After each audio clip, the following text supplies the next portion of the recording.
if you're new here, make sure you follow. If you have watched any of my video, make sure you ask any question. I'm happy to answer while we are here. I had a lot of questions from my videos from people, and I felt like it's not sustainable to be able to just do a video just to answer questions all the times, you know.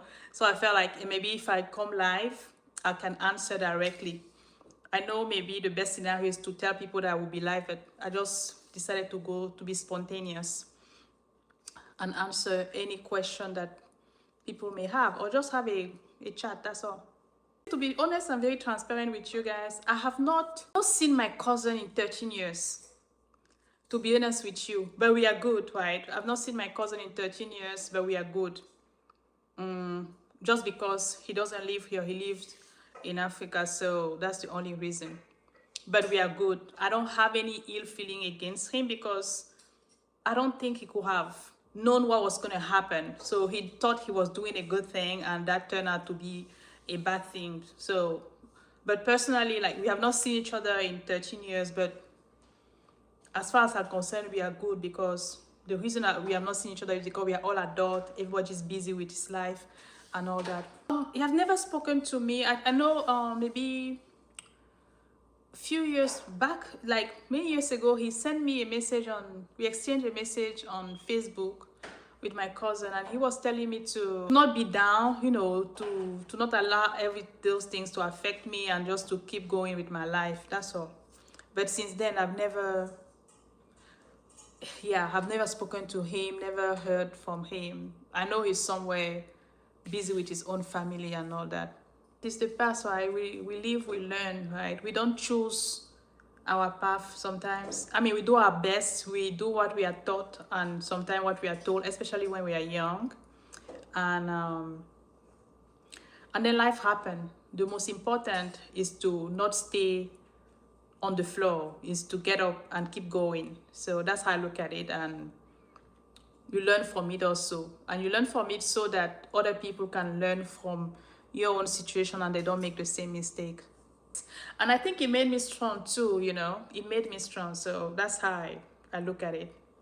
Ade, I can tell you're following, you watch all the videos. A lot of people did though.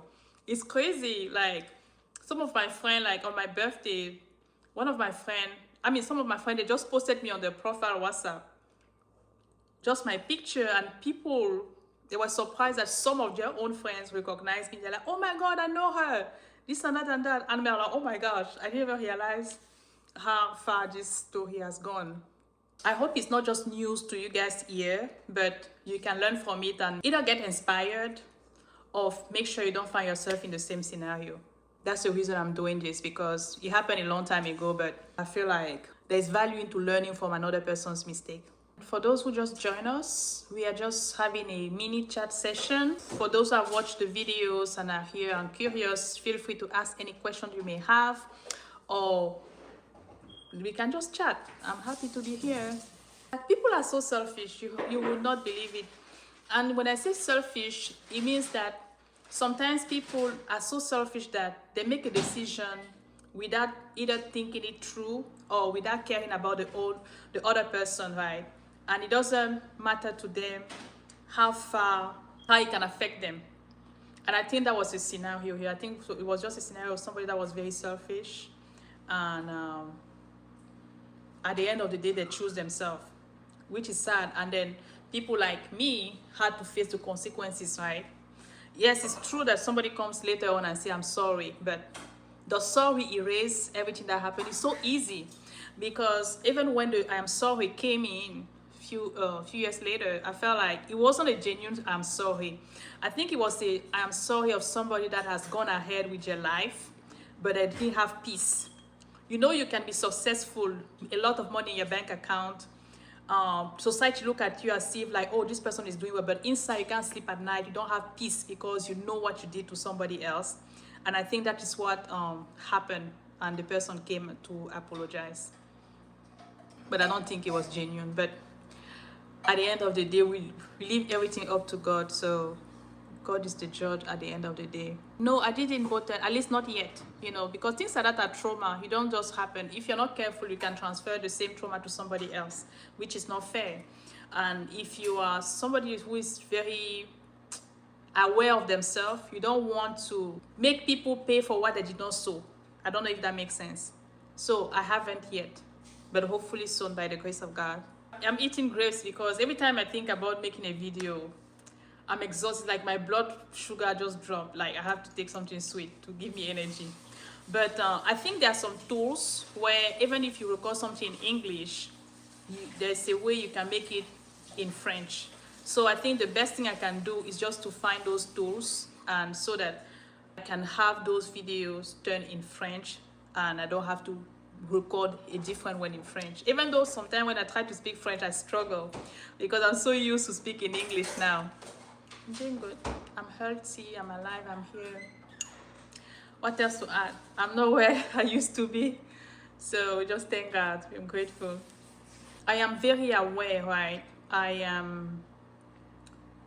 don't want to do it just for the sake of a title. I want to do it when it feels right. Right? Because if I find myself in patterns where I'm repeating the same circle, we will not blame the other person, will blame me. Because if I'm not able to learn from my mistake, what is the point? What am I doing? So I'm just a bit more careful. If I see that this is not the path that the path I should take, I don't go for it for the sake of the title. No, I wait. As long as it will take, I will wait. But no, I'm not shut any door. I didn't leave though. They made me leave. It's different. I did not. They made me leave. That was 13 years ago. Okay, so the people that want to know my country, I'm curious. What is the agenda here? What are we trying to achieve? Because at the end of the day, the country I'm from, it doesn't matter. I think it's the story, like what you learn from it, the takeaway. Like, what does it matter? Well, he grew up in a Christian family. I don't even want to go there. Sometimes Christianity is not by title, it's by action, right? If you read the Bible every day, you pray every day, and it doesn't transform your character and the way you live your life, all those things are just noise for me. So, yeah, I grew up in a Christian home. Oh, by the way, welcome in, guys. I'm happy to have you here, and I'm happy to chat with you. If you're here because you watch any of my video, I would like to hear about any of your feedback, or if you have any question, I'm happy to answer them, or we can just chat. Happy to be here. Wow, this is my first time to come live here, so it's interesting. Happy to have you guys. I wish all the people that were just throwing questions at me were in this chat so they could ask it now, because I don't think I can just sit down and record answers for each question. It's not sustainable. That's a good question. It did affect a lot, like back then. If you watch one of the video I made, like maybe last week, it did affect a lot. But I think what helped me is I found myself in the midst of healthy relationship, healthy marriages. And when I saw that, it helped me to know that what I went through is not the norm, right? So today I'm at a better place, and I have siblings too. I have friends, I have brothers, and I see how they do things, which is totally different of what I went through. So it doesn't make me, I don't put people in a box. I give the chance to each person to be themselves, and I judge people based on how they present themselves. So I don't have this mentality of like, oh, everyone is the same, or those things. No, I don't. That's not. I don't see things that way. It breaks my heart when I see people make this kind of comment like "Kwesan," because think about it, right? What value do I get out of it? I have a whole life. I have family. I have friends. I'm fine. So why would you think somebody will just get bored enough to make this kind of thing? Or you want pictures and video to believe it? I'm confused. Or it's just hard to fathom that a fellow human being would do such a thing. If that's the angle you're going by, I can understand. But for somebody to come and question something that almost, I don't know. It is well. I will ignore you. I will ignore you for now. So how to answer your question, I don't know if I will go with standard. I will say there are so many layers to that, right? I approach a thing differently. I learn from my mistakes. There are some things I don't do anymore. So do you think somebody can make such a story? Wow, that's crazy. And that's the thing though. I understand what you, okay. That's why when people say that, at the beginning I used to get so, in a moment I would be angry because I'm like, how dare you question something this terrible? But I understand that some people, they're like, can somebody really do such things? So, and then I calm down. But I don't get upset anymore. But yeah, it happens. If you watch my video, you will understand that this is not a script. If when it's a script, you on social media, you know how these things works. And the person is very eloquent and all those things. No. It's easy to, if you ask me the same question about the same story right now, I will tell you the same thing words by words. Why? Because it is something that I lived. It's something that happened to me. So it's easy to flow at every given moment because I didn't memorize it. It's my story. Yeah. And guess what? Because of that, to advise young girls, please.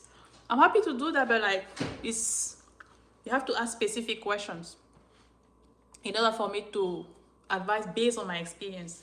I don't stand as an expert, but I learned so much from it, right? Okay, Kwesa, I understand. I don't know if you watch all the videos, right? And I know I smile, I laugh, but every time I want to talk about this, it makes me a bit emotional because it's like I have to go back and look at that person and it's painful. It's hard to believe because me too, I didn't believe it was happening to me. I have so many women in my inbox, women that are even way older than me, telling me this is my story too. It's this and that and that. You have to think about something. I'm going to answer Kwesa because you said you have been here for 20 years. It's hard for you to believe that story. Let me explain. Maybe let me give you a bit of visibility on the scenario. I'm in my country. I'm in a middle class family, so I would not despise my parents' effort to say I grow up in poverty. No, it wasn't the case. Grew up in a middle class family. Went to school. As African, you know how we are trained. You go to school, you finish, you have to get a job, and your own family and all those things, which I did. I was a good kid. Again, I'm not trying to be the saint here. I was the good kid. I was the child that is never troubled, that goes to school, good grades, finish school, start working. And one day on Saturday morning, I'm at home with my siblings and my mom somewhere in the house. My sibling, if you're Africans and you grow up in Africa, you know how these things works.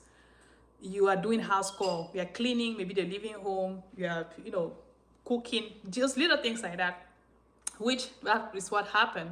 And then one of my extended cousin, he's not my direct cousin, just came home from another city, and he's like, he pulled me on the side, bring me in the living room. And my parents' living room, my parents had 2 living rooms. When you enter first in the living room, the normal living where everybody hang out, and then there's the other living room for special guests. So he pulled me there, so we go farther away, and he's asking me, are you dating somebody? And I'm like, no. I say, how can you ask me this kind of question? I'm young, I'm 22, but like, what kind of question is that? So he's like, no, I have to ask. And I say, okay. He said, okay, I have my cousin, he said to me, my cousin said to me, he has his friend who is looking for somebody, and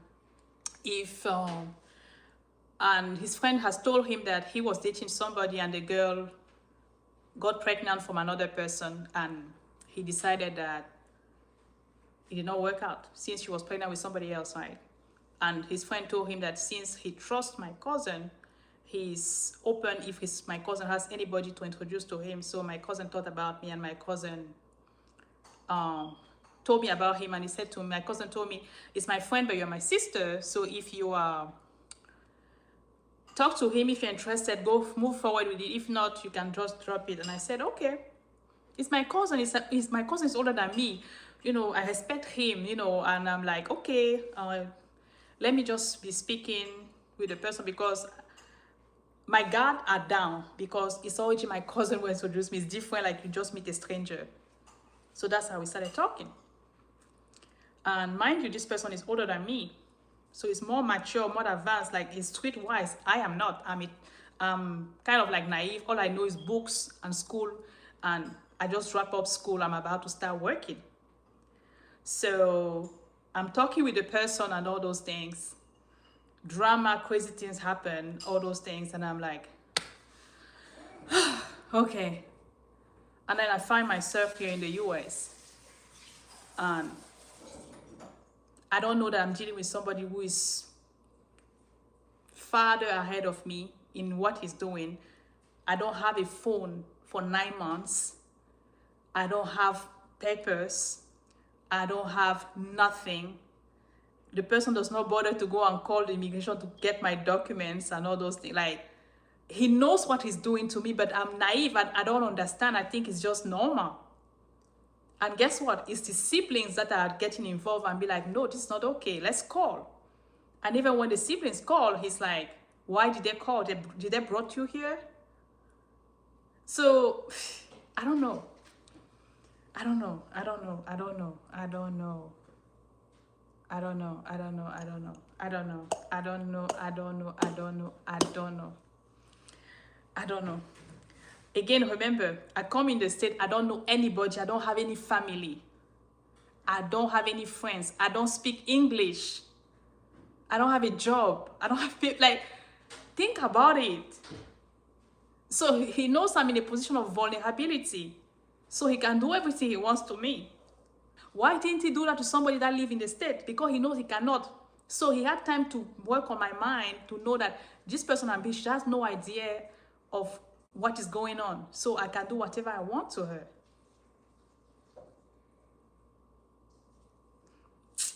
Anyway, what are you saying, Laurent? Do you prefer to be hooked or introduced, or were you and me? Boy,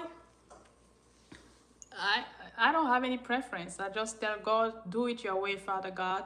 I'm still thrilled with how you learn English. Oh, Gracie, how I learn English? You have to understand something. When I was back home, I always aspired to speak English the same way I speak French, right? So when I came here and then all these things transpire, mind you, remember I was in the house by myself for 9 months, you know, and he was never there. So when he wasn't there, I didn't have a phone. Like, it seemed crazy to some people, but I did not have a phone. And it didn't go anywhere. And there was a small church near the house where I would go sometimes. I would sit there, people would talk to me. I would be like,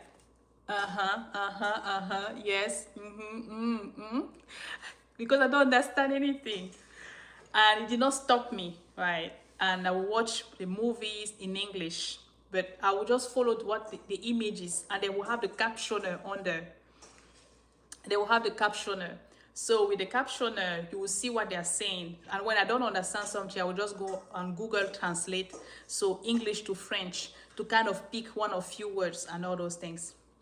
That's how I started picking up a bit. But again, if you just learn that way and you don't practice it, you will not know. And then I was going to church, and in church they will have a TV and they will have the captioner on there, so I will be paying attention. And the more you hear the word when they're preaching, that's where you begin to memorize. You get curious, what does this mean? And you begin to practice, not to look down on anybody, but I felt like an illiterate because I'm trying to speak English. What I'm saying doesn't even make sense. So it kind of breaks your self-esteem in a way. It breaks your self-esteem in that moment. But if you don't have resilience and determination, you will hide and you will be ashamed. But I didn't look at it that way. I just kept going. So those are basically, I always say I learned my English in church, because I was in church all the times, because at that time, for 2.5 years, I did not have my papers yet. So, and one of the things I used to be in church all the times, you know, because I wasn't working. So I would just go to church, and that's how I was able to learn few words. And I went to school after I did English as second languages. and before I started my college classes. But again, still, even in school, you struggle because it's not your first language. But with time, you practice, you practice, you practice. That's all. And I keep learning every day. And even now, I'm still learning. I live in Texas. Yes, God turned it around for my good. I agree, D.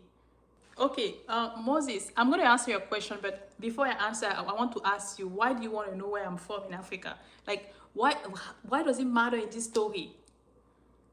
My cousin did not do anything. He just texted me and he asked me to pick myself up, and find my dreams again, and that's it. That was many years ago.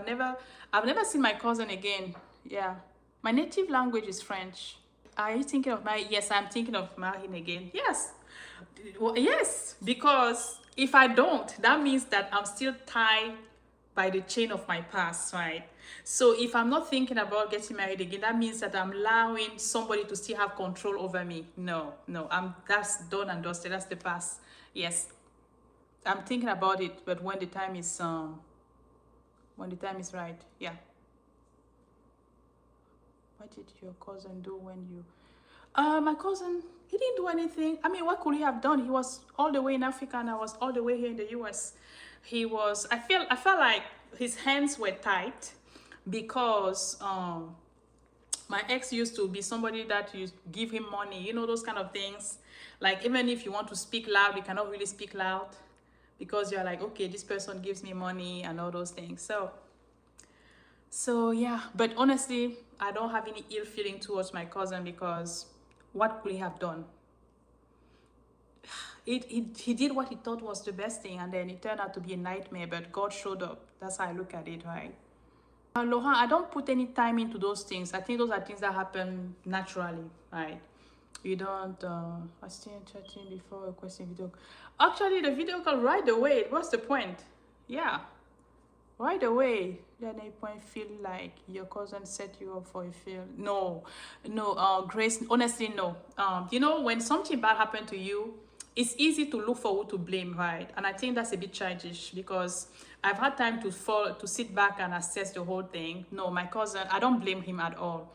I don't think because I don't blame him. I don't think he saw this thing and then set me up for failure. No, I don't think so. I don't think so. And I'm really not trying to cover him. But again, you have to understand something. A lot of the mistakes that I made, I was young. Today, I'm a grown woman, right? So it's different. So today, even if you tell me about somebody, I'll say, okay, but I have to interact with the person and talk with the person first and see if it's something that can work for me before I move forward with it or no. So that's how I look at it. Oh, okay, no, you good, Laurent. I understand. But to come back to it, I think I will do a video call right away because, yeah, I'm big on saving my time. I don't like to waste my time. Yeah, I will do a video call like, hey, let's save each other time and all that. You guys are engaging. I like you guys. Yeah. Have I seen him since that time? Yes, I have. So one day, that was many years ago, maybe 8 years ago. I was still in Chicago back then. I went to work. On my way back from work, I was driving on the highway. And when I was driving on the highway, and there was a time where it got to a moment where I had to exit from the highway, And I'm trying to exit from the highway, and I see like a car is blocking me. I'm trying, like I put the signal, I'm trying to exit. The car is blocking me, and I don't understand. And then I turn and I see him, and I turn like this, and I see him. Oh my gosh, my heart almost dropped.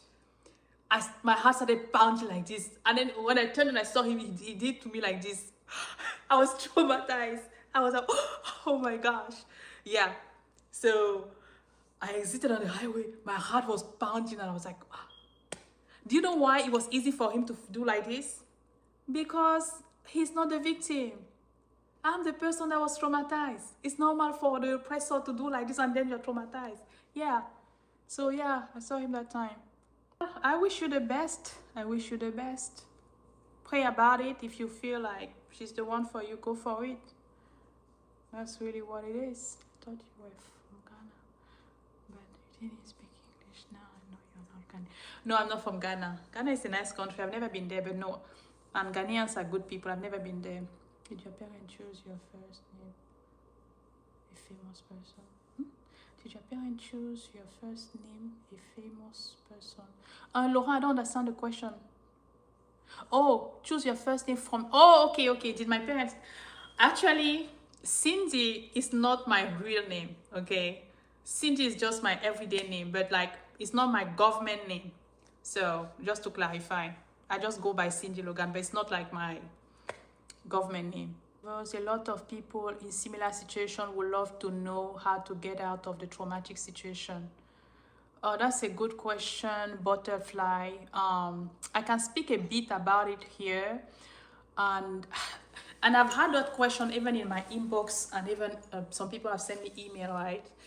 That question is so big that I've been thinking about it. I'm definitely gonna I'm gonna do a video about it, but I need to focus because it has a lot in there. How I was able to, let me go back to it.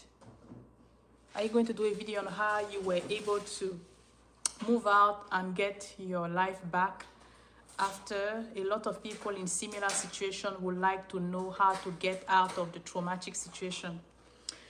Okay, that's a great question. Maybe I can touch a bit on it, but before that, I want to make a disclaimer. I am not asking anybody to divorce. I'm not asking anybody to leave anything. You have to make sure that you have to make your own choices. But if you want to know what I did in my own scenario, I would say that it was a long journey, okay? I'm talking about it 13 years later, right? But 13 years later, I didn't even speak English, just to tell you how much work God has done on me. It didn't look like my makeup is looking now. Even when I did makeup back then, it wasn't making sense. But what I would tell you is that it's resilience and determination, right? My back was put against the wall, and I didn't have choice but to, I was on survival mode, but I was determined to come out of it. I was relentless. I was determined. I tried everything. I failed so many times. I felt stagnant, but I kept going. One thing that really helped me was the presence of God. It was prayer, because I got so close to God out of this whole scenario. I met God in a different level. I even started getting revelation from God. Why? Because that was the only thing I had at hand. I had to pray prayers for, like, God protect me, because I didn't know anybody. I didn't have any family, nobody. So everyone I was finding myself with, like those places I didn't know those people. So I was praying crazily. And when I got my papers, I started working. I work at, for those that are in the US, JCPenney. I clean, I wash people's houses, I babysit people's children, but I was in school also. So I worked multiple jobs, but I was in school at the same time. And in school here, you can have financial aid or you can have student loan. So I took both, and I was doing both at the same time, because school was the way out. How long can you do the jobs and all those things? So there are some days where I get off from work at night. I work the whole night. I get off from work in the morning. I have to go straight in school, and I'm tired. And I remember this specific time, I got off from work and I went straight to school. And I did my first class. I finished at like at 9:50 a.m. And the next class was starting at like 10 a.m. And I walk out of the class, and out of the campus, and I was like, I'm going home. And then I'm like, I saw an old man. Again, not to look down on anybody, I'm just sharing my story. I saw an old man washing the floor in school. And then I told myself, if you go home, that means you're deciding that when you're in your old age, that's what you want to be doing. So just saying that to myself made me turn back and go back in class.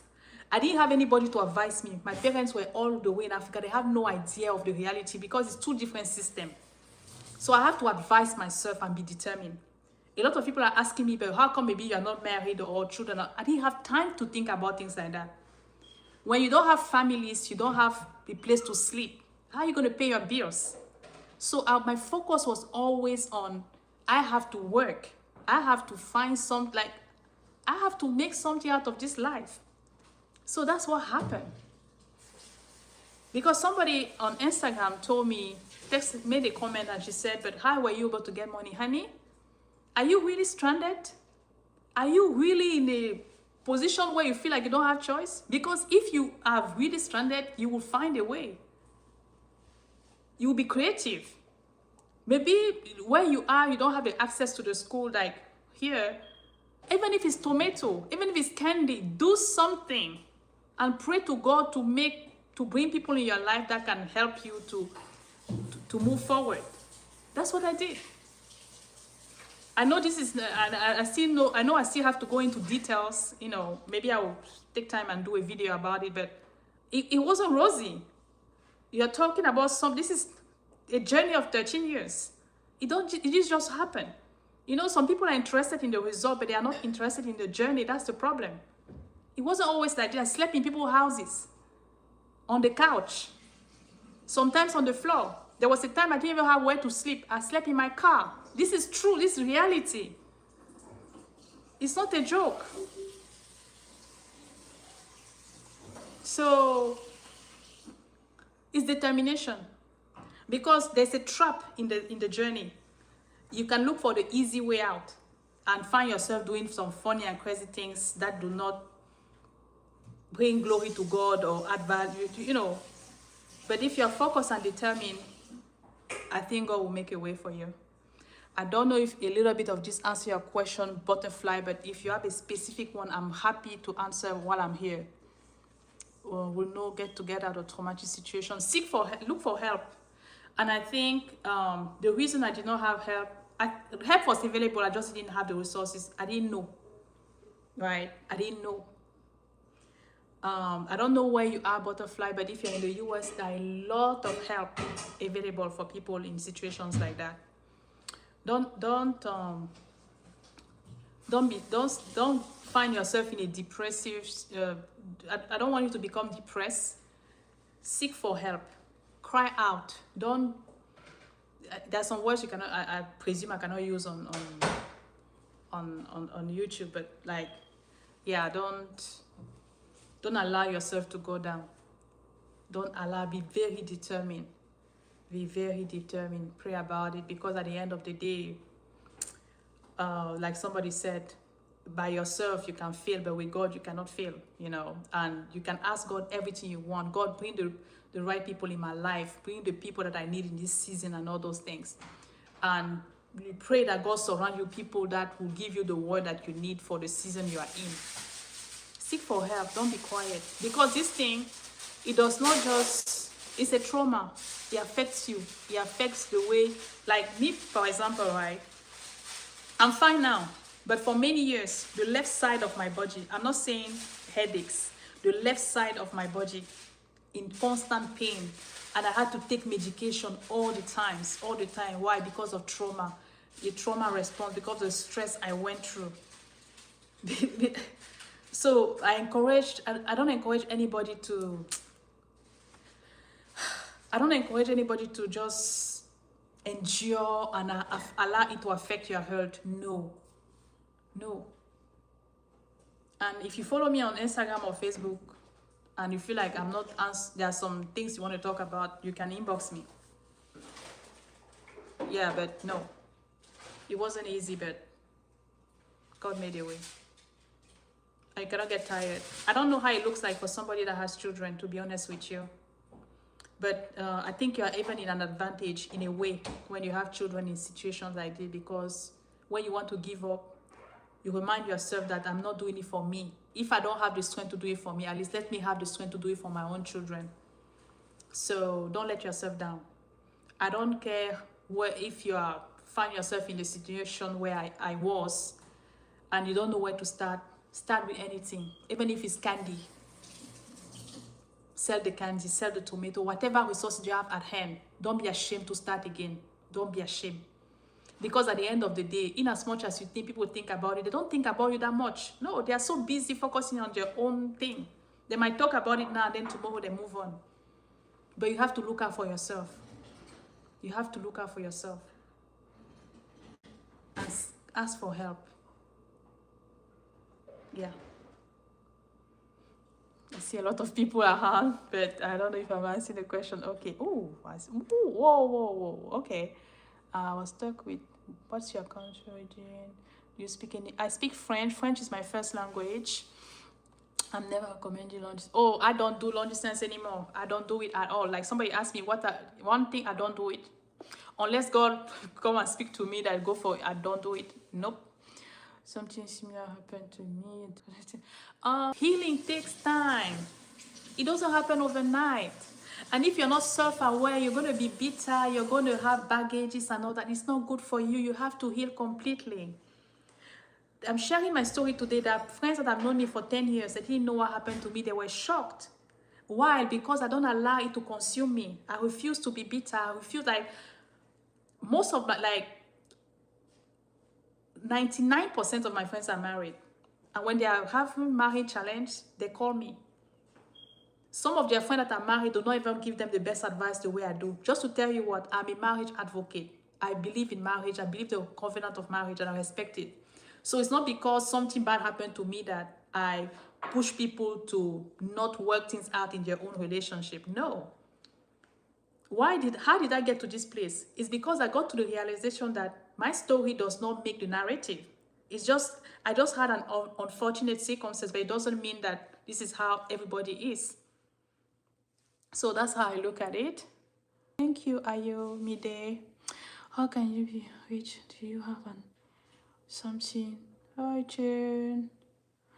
You can reach me on, I have a Calendly on my Instagram, and you can find my Instagram link on my YouTube channel.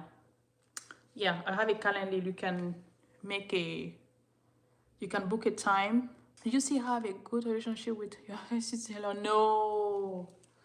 I was being gentle. If you guys notice, if you listen to the story, I've been gentle, because I don't like to talk negatively. But no, I don't have a contact with any of them, because, the funny thing is that it's when I even started to share this thing with you guys that I'm like, oh my God, these people played me so well.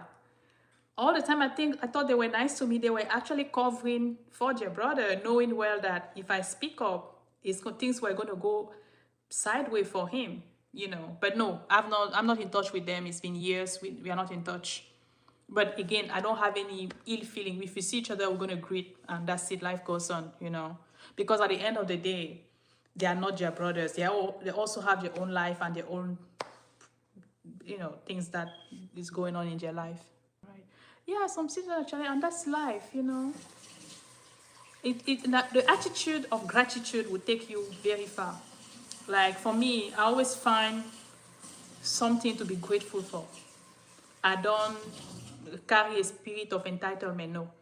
Because when you have a positive attitude, it's going to help you mind, body, and soul. It's very important. That's how I look at it. That's what works for me. Maybe it is not short from now, but are you thinking about going back home or home? Oh, Laurent, I go home all the times. I go to my country, visit my country all the times. Every year I go to visit. I go there every year. I spend a month and then I come back. Going back to stay there is not a problem. I think the best scenario is to maybe already have something established there, or an investment where you just go and carry on. But for now I'm here, but I go home every year for like a month. You have a good heart. Thank God for what He has done. Oh gosh, thank you, D. To be honest with you, God has done His work in me. And you hear me today. It's not me. I had to get to a place of surrender, because I always say I don't want anything to come and be in the way of whatever I'm asking God. So sometimes I don't do it because I want to. I'm doing it because I feel like I have to try to resemble Him, or try to do things that honor the Lord. So yeah. Do you speak any? Yes, I speak French. French is my first language.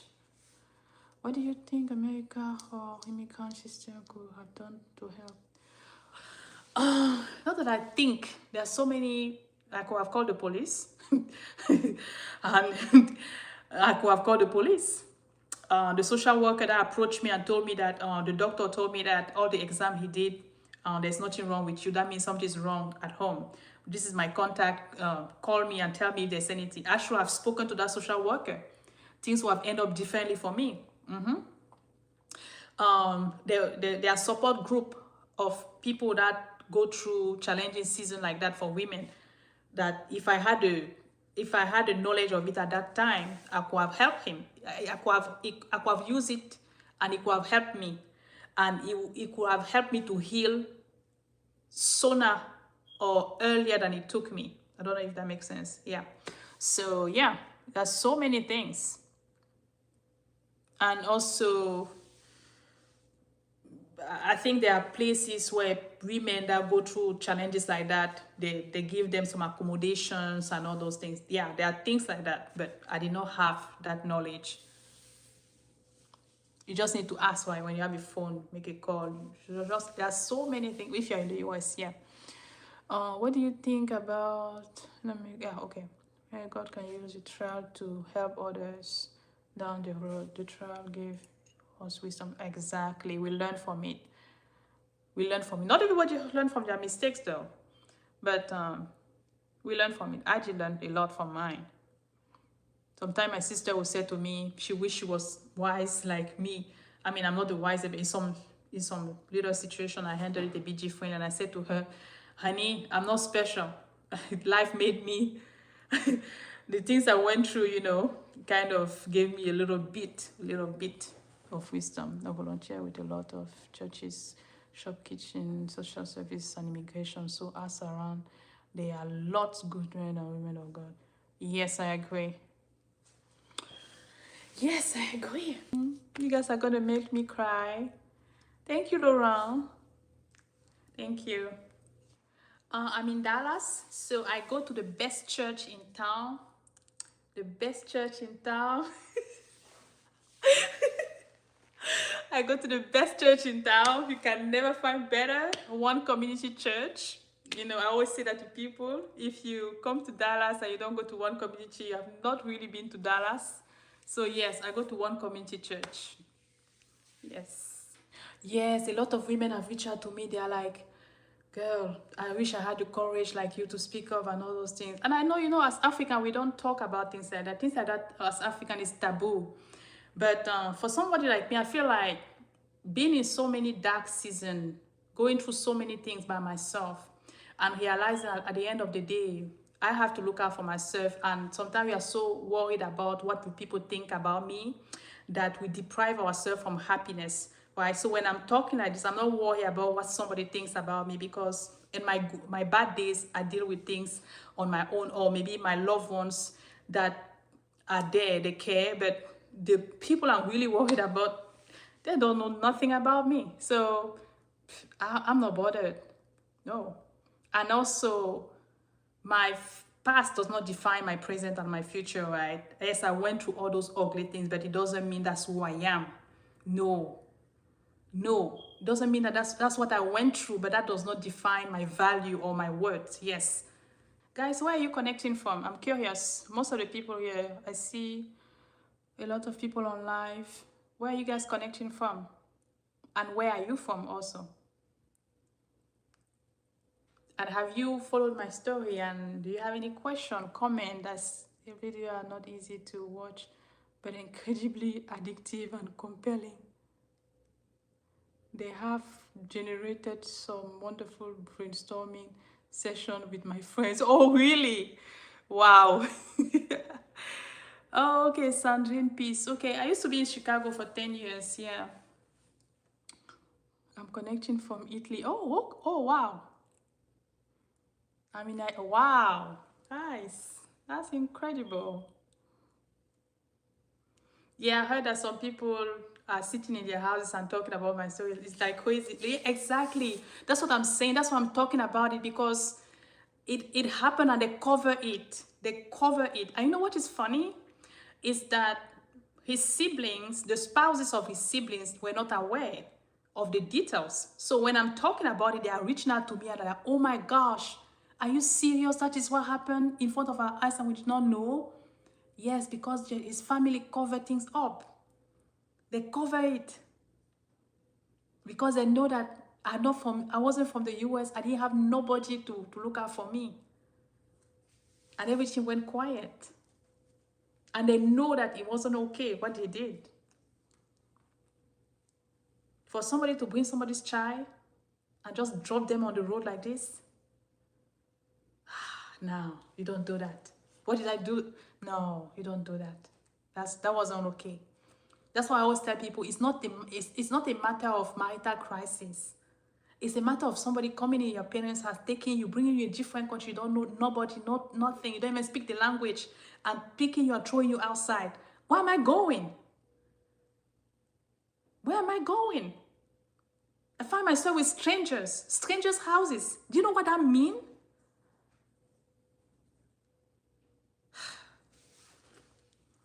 I think there's a law of seed and harvest. So I leave it up to God. That's all. There's seed and harvest in life. Whatever a man soweth, you reap. So when people ask me, did you press charge? I'm not planning to. I never did. I would not. Because there are some things that when time decides to pay back, you will feel it. I'm healed, honey. I'm healed. Yeah, 10 years. Because, again, I was in Chicago because that's how, when I left my country and I came, he was there, right? So the person I was married to lived in Chicago. But even though after we separated 9 months after I arrived, I still stayed in Chicago for many years because I was in school. I was trying to find my feet and all those things. And I stayed, but I always knew in my heart that I would not stay there. So when the time to move out of Chicago came, I picked some few states and I asked questions and all those things. And I was praying and fasting about it. So, and as I was asking questions, I was scratching some other states. And then I decided to come and visit. As soon as I landed in Dallas to visit, my friend picked me up at the airport. As we were driving to their house, I just felt like at home. So I knew that this is home. And since I moved to Dallas, I love it here. I've never looked back. Yes, so and I know God brought me here for a purpose and it shall be fulfilled. Yes, I'm gonna get married again. Yeah, I need to be intentional about it. I think I don't even think about it. And maybe that's the problem. I don't. Yeah, but yeah, I will. You still angry with the guy? And has he seen this video? I'm not angry at him. To be honest, originally I'm not angry, but when I started talking about it, I came to the realization of that, oh my gosh, this guy did this thing to me. Some moment I was angry, but I'm calm. But honestly, I'm not angry. I'm not angry. I am not. Because I cannot be angry. I cannot. Because I don't think God will want me to be angry, to be honest with you. So I try not to surrender to my flesh, but like allow the Spirit of God to have his way. That's the only reason. Because if it's by my own, I would be so angry. I would be like, maybe you should have a taste of your own, Anyway, let me not go there.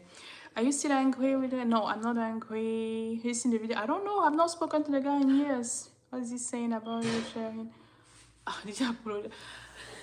He apologized back in the days. I told you, right? So I don't know. I really don't care. I don't sit here and think about him, to be honest with you. I don't know. It must have been difficult for your parents. Oh, you have no idea. My parents were sick for many years. Yes, my parents, their health got affected by this whole thing. Their health was affected. Even when my father was passing away, he was always worried about me because he didn't know if I was okay, like if I've healed, My dad was always worried. Even when I went for my dad's funeral, his friends were like, every time we see your dad, he's always worried about you and all those things. So this thing did not just affect me, it's affected a whole family, It affected the whole family. But I mean, we thank God. We thank God. It could have been worse, right? So it's life. Yeah, a lot of actually, that's true. A lot of men have reached out to me also and saying that why am I only speaking about the women? That them too, they are going through some of those things, you know, and I sympathize. I definitely do. I'm not a like, oh, women person, or no. Everything that is not right, I'm against it. So I'm not a gender thing, no. So I definitely sympathize with men, and I know some men actually also go through some unfair things. So definitely sympathize. I like you guys more than TikTok. You guys are very engaging. I might come back again and maybe to touch on the topic of rebuilding in a more prepared and organized way. Yeah, I might do that. Thank you, Rose. Thank you, Rose. That's the goal, right? Like, what does the Bible say? Like, all things have passed away and all things have become new, right? Yes. And also the renewal of our mind. If we are not renewed by in the presence of God, what are we really doing in His presence, right? So, yeah, we don't look like what we have been through.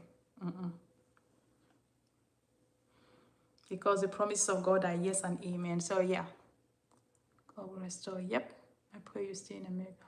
I'm a U.S. citizen, so I have the flexibility to go everywhere I want. God has to move him in your life because you know you make up and show to him and me experience so love. You are beautiful. Oh, thank you. You guys are so sweet.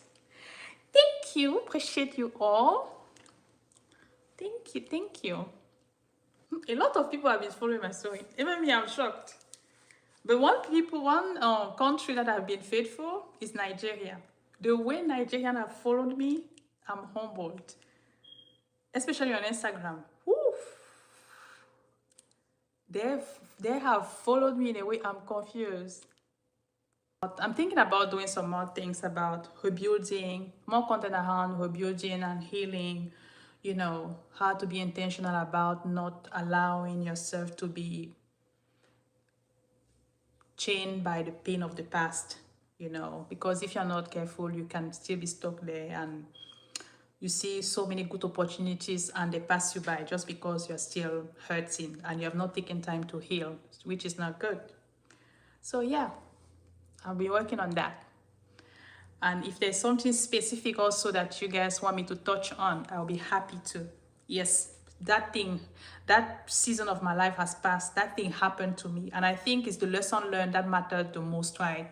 And my goal again, I feel fulfilled every time somebody tells me that, oh, you inspired me, you motivated me, oh, it makes all these things make sense. Yes, because I could have been somewhere now, but I'm sitting here chatting with you guys. So if somebody can learn from my mistakes or my trauma, I'm fulfilled.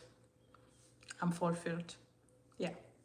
Yes. I know I did not announce this is just a spontaneous. I was like, okay, you know what? Let me just try this YouTube thing. And I saw a lot of you come by. This is so cool. Yeah, this is so cool.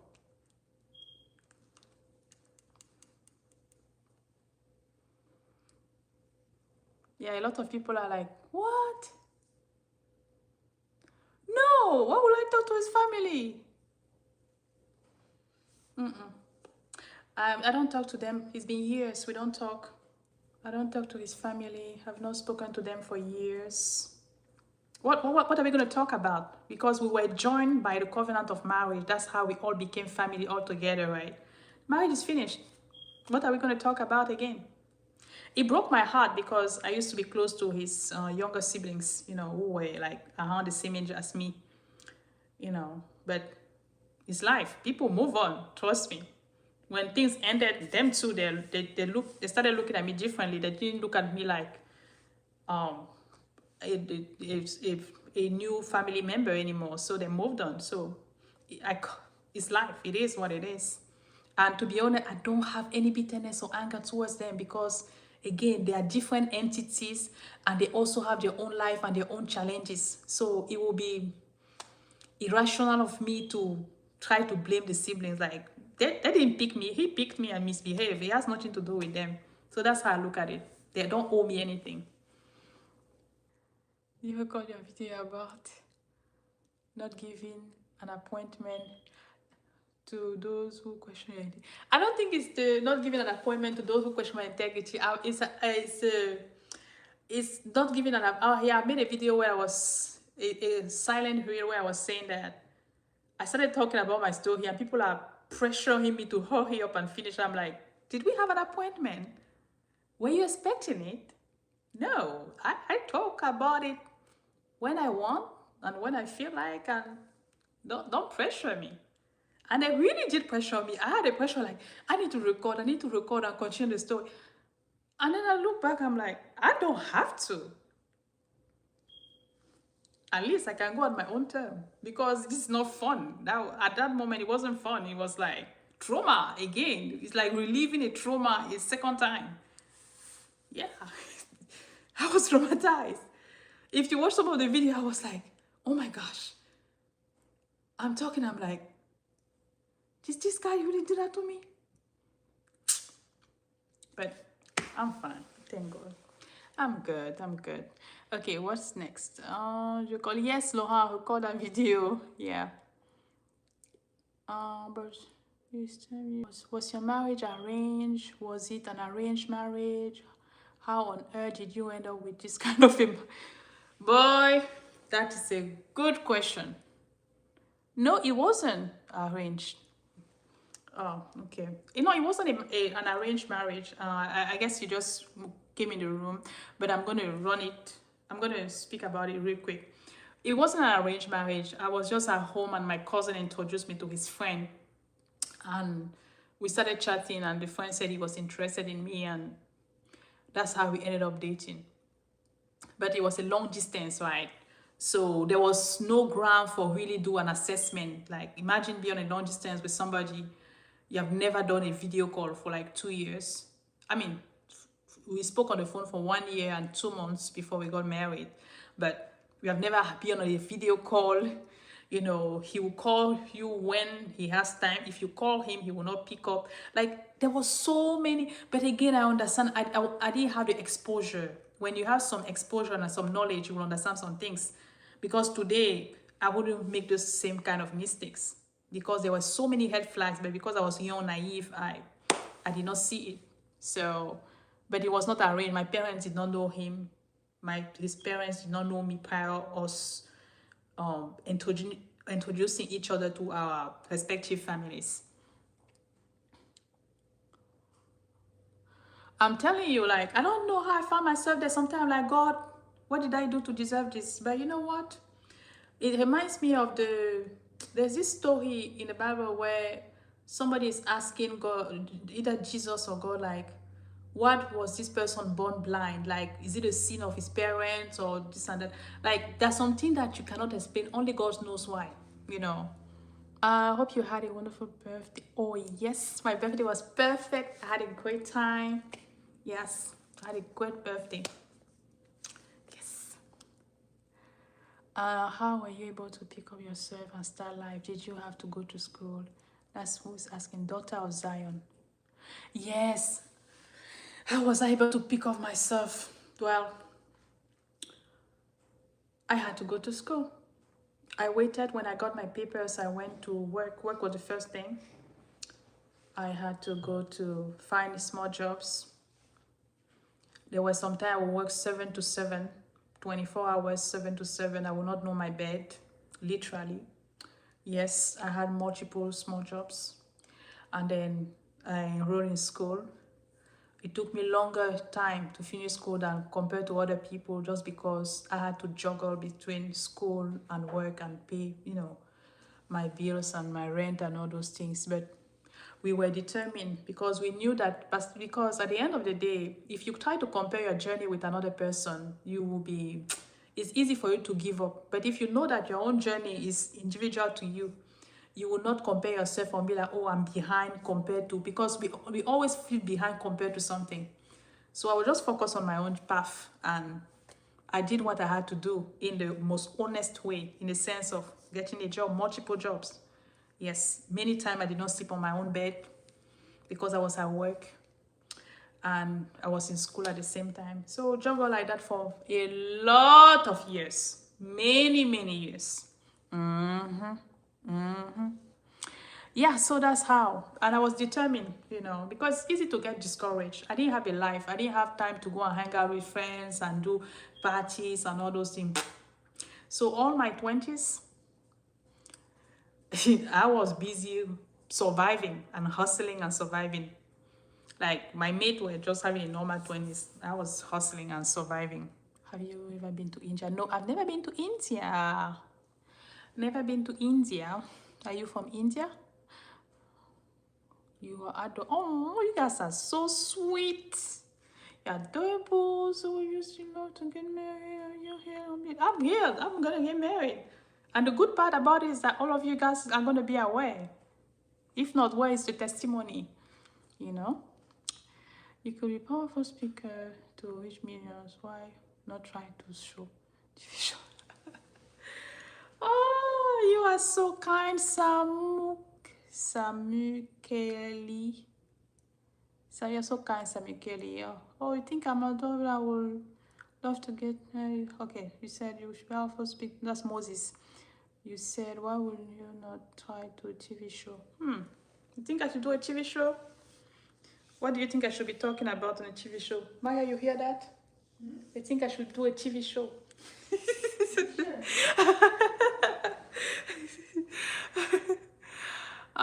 Okay. What did I say? Audio son. Wait. Okay, reach million. Why not try a TV show? Okay, Moses, what do you think I should be talking about in the TV show? I'm open to the idea. Why not? What will you be saying to someone whose situation in there already have 2 kids, your husband already? Hey, I don't advise to. I cannot. It's a very delicate spot to be at, right? For example, I don't know what the person. Okay, you said what will you say to someone in that situation if they already have 2 kids, with your husband already? What will I say to somebody in what situation? Because situations are totally different. It's not about what I say, it's about what is God saying about that situation, right? Because somebody else can be going through something a bit similar to mine, and God is like, no, you stay. And again, remember, I did not leave. I was thrown out. I did not leave, I was thrown out. Which is a good, it's even great. But every situation is different from one to another, right? Don't you think the reason why it didn't work is because you didn't do your due diligence? Oh, yeah. Honestly, no. You know, asking if it's because my parents did not do a due diligence. If you know me in real life, you know the family I come from. We are simple people. So sometimes simple people assume that everybody is simple, right? You don't see any harm. So you don't assume evil if you do, it's not something that maybe you have done in the past or seen in the past. So you don't assume evil. I think his parent came to my parents' house with love. Honest, I stand to be corrected. Maybe I'm still naive, I don't know. But the way his parent came in my family, it was with all love. They all came with love. It was really love. Like, they seemed like good people and all those things. And in as much as it will be easy to call them bad people, I'm really focusing on the person that I married. Because if he did not behave the way he behaved, we wouldn't have found ourselves in that situation. Because I really felt welcome in that family. There's some family you marry into, they don't want you. Me, I felt that they wanted me. So, and then he behaved the way he behaved. He messed things up. And of course, it's normal for them at the end of the day to side with him, knowing well that the marriage is over, and they side with your family member. So it's hard for me to have ill feelings about them. But when it comes to my own parents work with the data that they had at hands, because his family came well, like, and the guy also came well. What happened to me It's something that my family has never heard. My mother, who gave birth to me, I'm not even the first child, I'm the third child to my mother. And she said to me, I've been married. My parents were married for more than 30 years. My mother said to me, I gave birth to you, but what you have been through, I've never experienced it. Imagine an African mother to tell you that. I know what African mothers go through in marriage. An African mother to tell you what you have been through, even me, your mother that gave birth to you, I've never been through that. So, no. I can't think of anything they could have done differently, unless maybe to say no, don't marry him. But in order to say no, sometimes you have to have something that you see is not right in order to say that right. But if the person comes and look good with everything, act properly and all those things, and it's later on that they misbehave, how can you really control that? Or maybe the only thing they could have done, maybe pray and fast about it and to get clarity from God. Okay, that one I can see. All right? But I'm not from a family where it's like prayer. This situation brought me closer to God, right? But I didn't grow up in like Christian. My parents believe in God, but I didn't grow up in a Christian kind of home where maybe the morning we do morning devotion. No, I didn't grow up like that. That's the only thing maybe I feel like maybe they could have prayed and fasted and see if it was the right path to take. That's the only thing I can think of. But every other thing, no, I don't think there's something different that they could have done. And again, another thing to that, to know if the family, if that family was a good family, is that we were not even in the same city, right? So how do you even do all those due diligence? Distance relationship. Those are some of the challenges that come with that. It's such an incredible survivor testimony you have. I'm proud of you for never giving up and a huge inspiration for so many. Thank you so much, Ogora Kuni.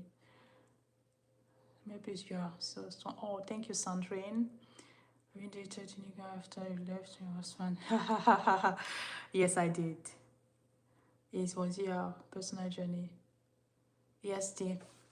Okay, guys. Give me 30 seconds. Let me grab the charger. I'll be right back. Okay, I'm back. Okay, what did I miss? Yes, I did. It didn't work out. Yeah, I did. I think if you watch the first video I made, the 43-second video, I say it in there. I tried. It didn't work out, and I was like, you know what? Maybe this thing is not for me, or I don't know. I'm going to take a break. Sometimes you have to take a break so that people will not break you. You know? Sometimes you take a break so that people don't break you. So yeah, I did. So far, it hasn't worked out yet. But hopefully soon.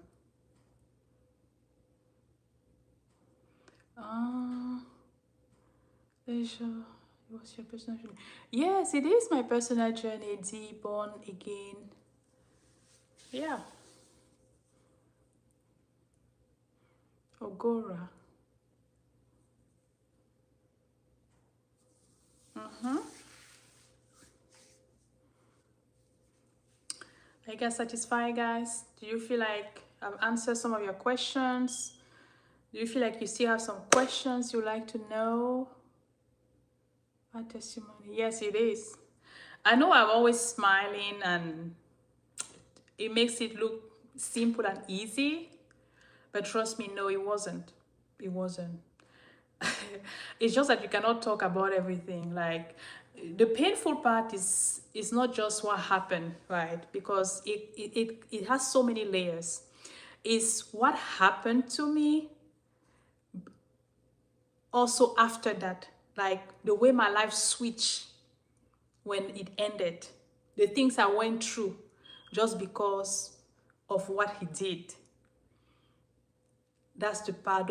Those are also painful. The things I went through just because of what he did to me. The things I went through in this journey of life. The things I went through. Yeah. And the funny thing is that even when he came back to apologize 3.5 years later, he said to me, I know, he said to me, I'm so sorry that he was young. What does that mean? Bro, you were 9 years older than me. What do you mean you were young? Between you and I, who was young? And he said that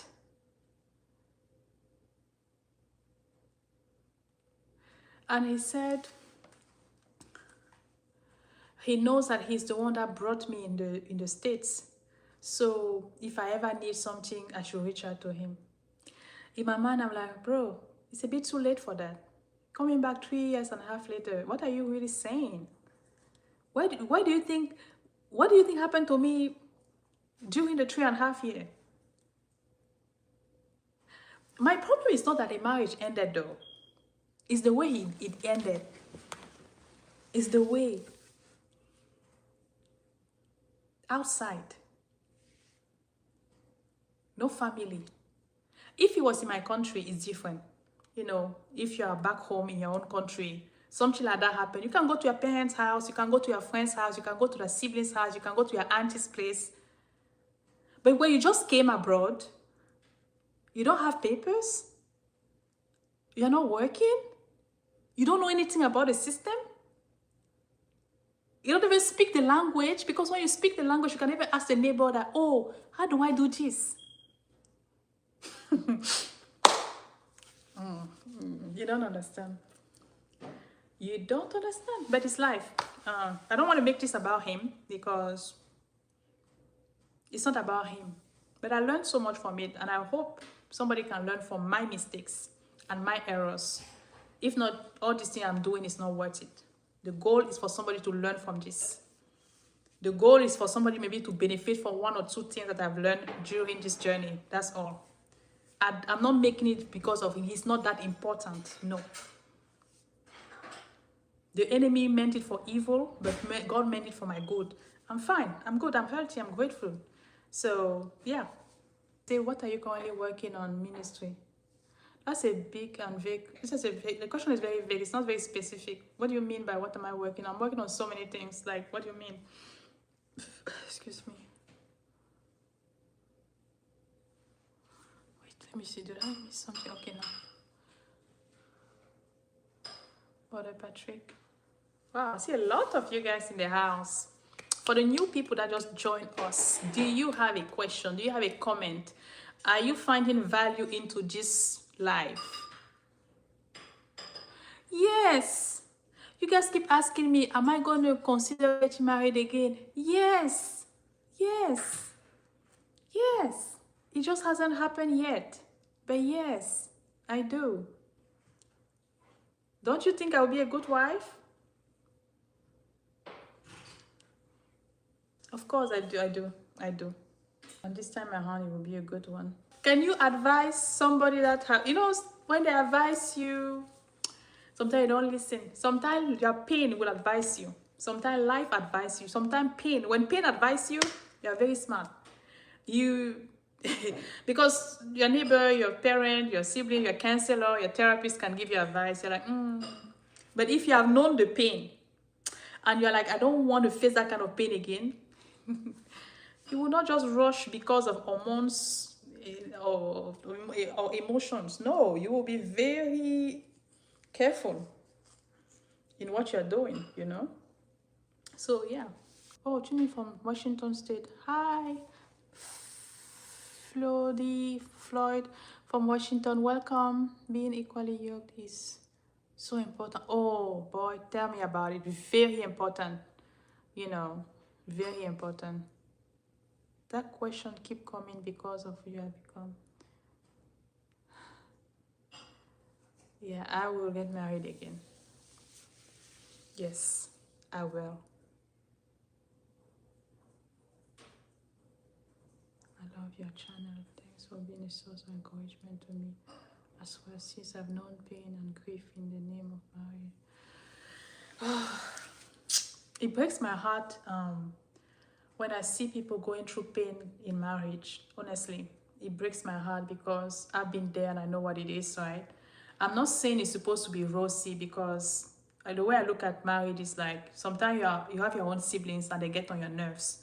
So I don't expect it to be sweet every day. But if you're with somebody that both of you share the same value and value each other, you know, and have the same goal.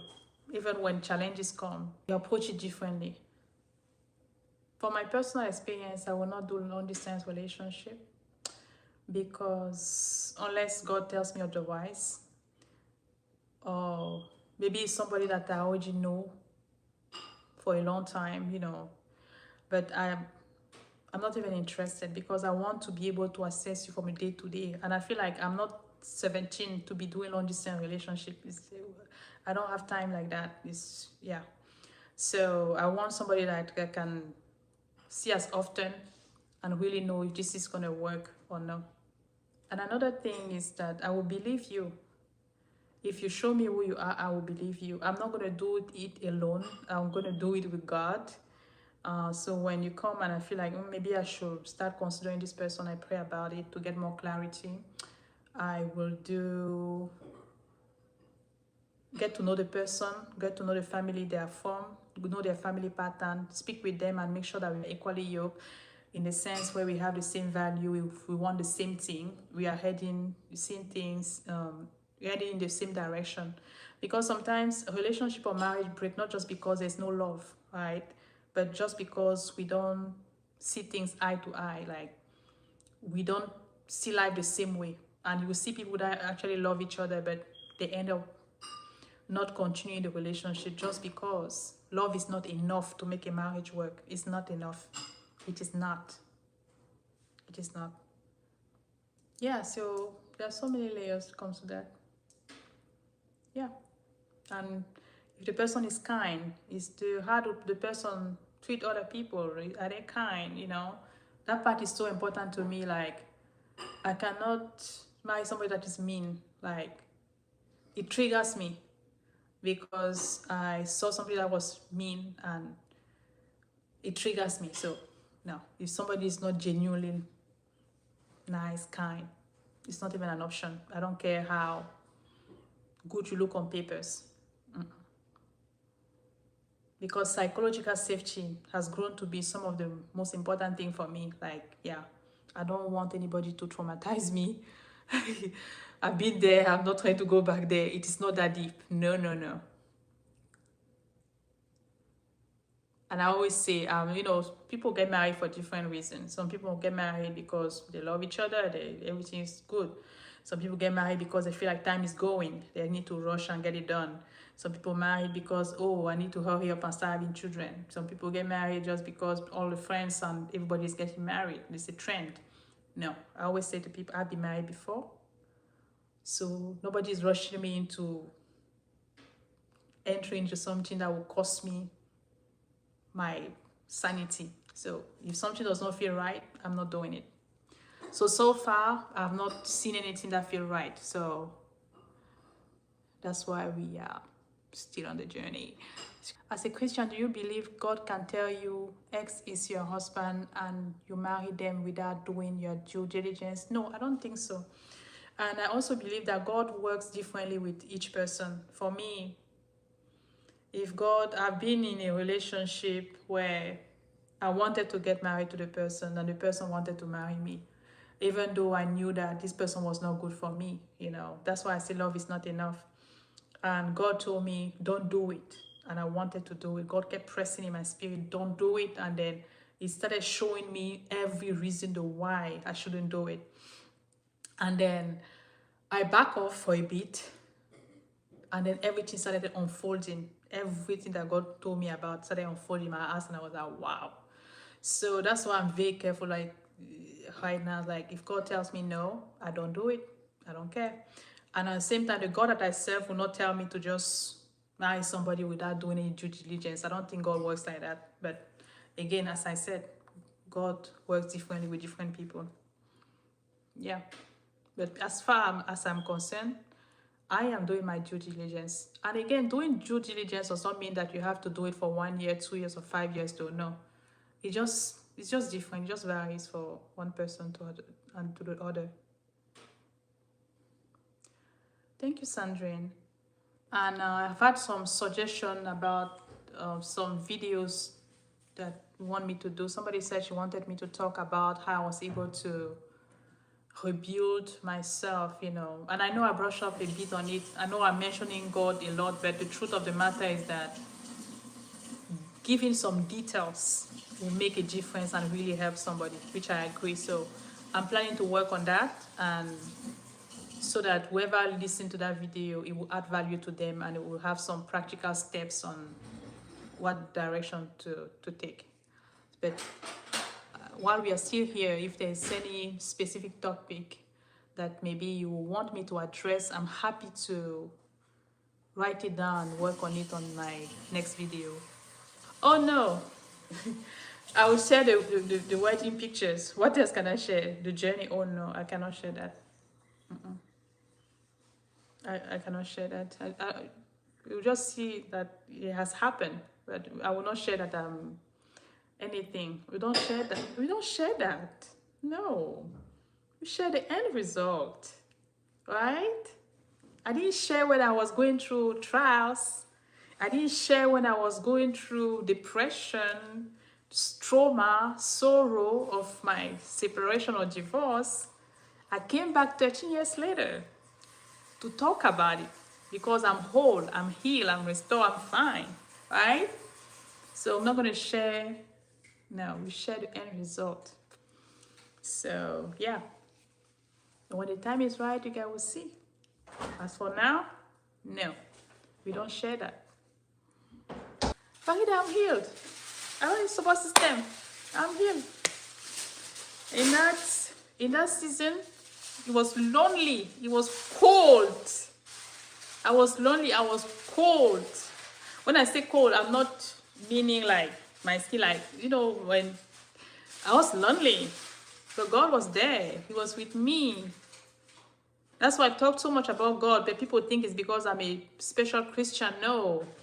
I'm not talking about God because I'm perfect. I'm talking about God because for real, for all these years that I did not have family or friends, nobody to look out for me. The only thing I had was God to pray to all the times. That's why I talk about God. It's not because I'm perfect. No. It's true. It's real. It's my journey. That's all I had. That was my support system at church. Because you find yourself in the midst of people, like, you don't know them. People are out there to look for their own interest. But God was my shield. Like, he's the one that look out for protect. You know the kind of prayer I used to pray? You are joking. You are joking. You think this is just makeup. It's not makeup, oh. You have no idea of the investment of the kind of prayer. What? I don't talk about God because I'm not perfect. I'm not trying to be like the Holy God. No. All this time around, do you know what it means to be outside with people that look for only for their own interests? You don't know who is there to get you. That's why I talk about God. It's not because I'm perfect. Because God was the one that by my side each and every day, all the times. Yeah. So yes, God is my support system. Okay, I know it's vague to say that, but he's my support system, and every time I needed something, and I will pray to him, he will bring the people to meet some specific needs in each season. I don't know if that makes sense. Sometimes we say, God, protect me. Let nobody take advantage of me. I used to pray those prayers. For somebody to, you know what that means? So when I say God was my support system, God, I'm stranded. I need this. How will I get these small jobs? Yes, God will make a way, and maybe they will call me and hire me for this little thing. That's why I say my support system with God. If your support system with God, everything you need, you just call on him, you ask him genuinely. Do you know how much I used to fast? Oh, that's just so funny. I used to do 3-day dry fasting like water, like nothing. My mother used to beg me, please stop. You don't understand. You see me today, I'm smiling, he with makeup. No! So yeah, my support system was God. I relied on him. I asked him everything. I cried out to him. I called on him. That's why you guys see me, you see I'm courageous. No, I know who is backing me. My father is not an authority or something, or was, no. Because I know who is behind me. It's God. So, I'm sorry, but yeah. He's been with me. It's not today. There are so many things that happen. It's not just that thing happened. It's what happened after also. But how God helped me, protected me, kept me. So he's my support system. He's the one I call on to when I need something. And he makes a way for me all the times.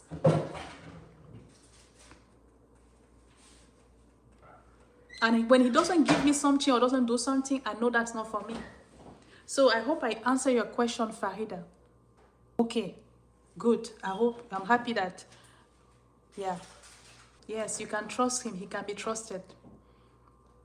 Yeah, you can try God. He can be trusted. Yeah, that's a good question that people don't talk about. There was a season in my life where I felt the pressure, if I want to be transparent.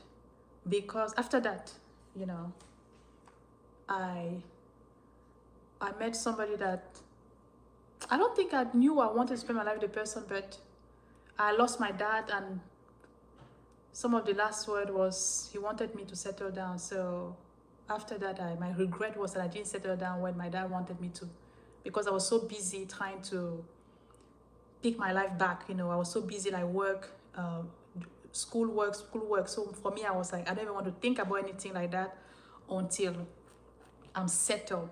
Because I felt like some of the things that happened to me is because I did not have a situation. I was treated poorly just because I did not have, you know, any situation, financial situation. And I felt like I don't ever want to be in that position again. So I was so focused on having my life back that I did not care about that other part. So that was my main focus for many years. So when my dad passed, and I was so sad, and I was like, oh, I wish I listened to him, and I gave more thought to that. I tried a relationship, did not work out. God told me, don't do it. Don't do it. At that time, I was like, oh no, I want to start having family. Even though everything was not working, but I was so focused. Oh, I need to get married. I need to start having children. And the relationship was so bad, but I was still there. And I was like, and I was trying to, like, I'm going to go, because the person wanted to marry me.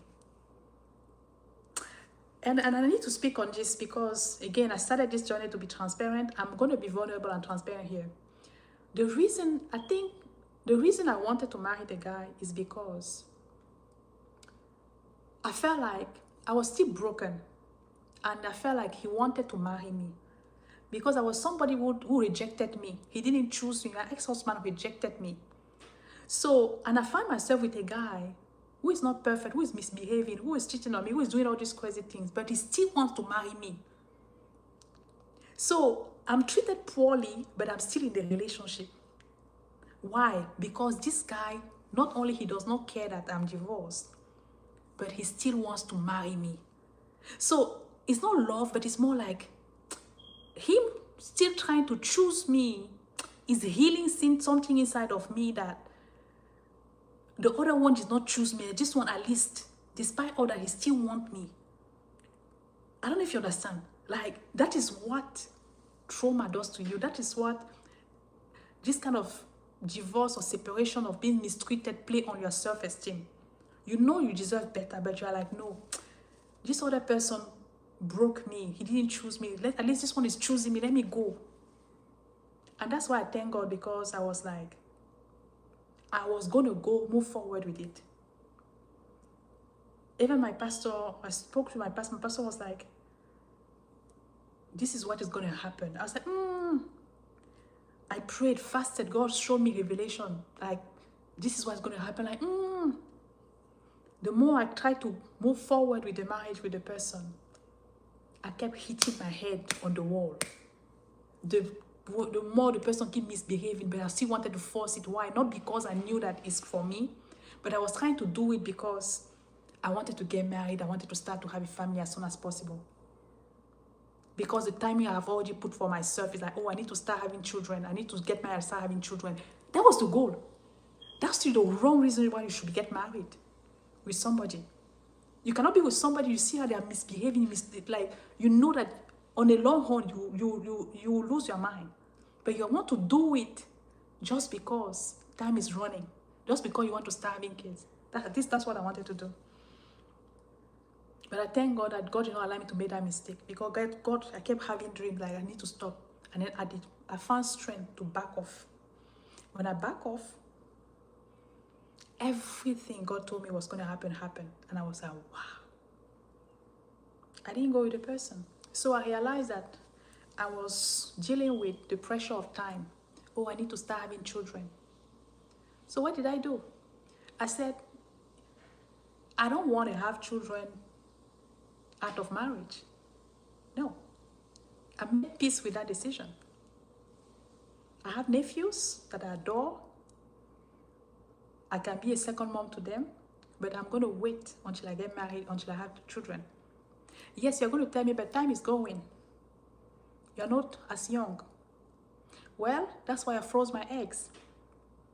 Right? I paid how much it cost and I froze my eggs. So yeah, so that's the story.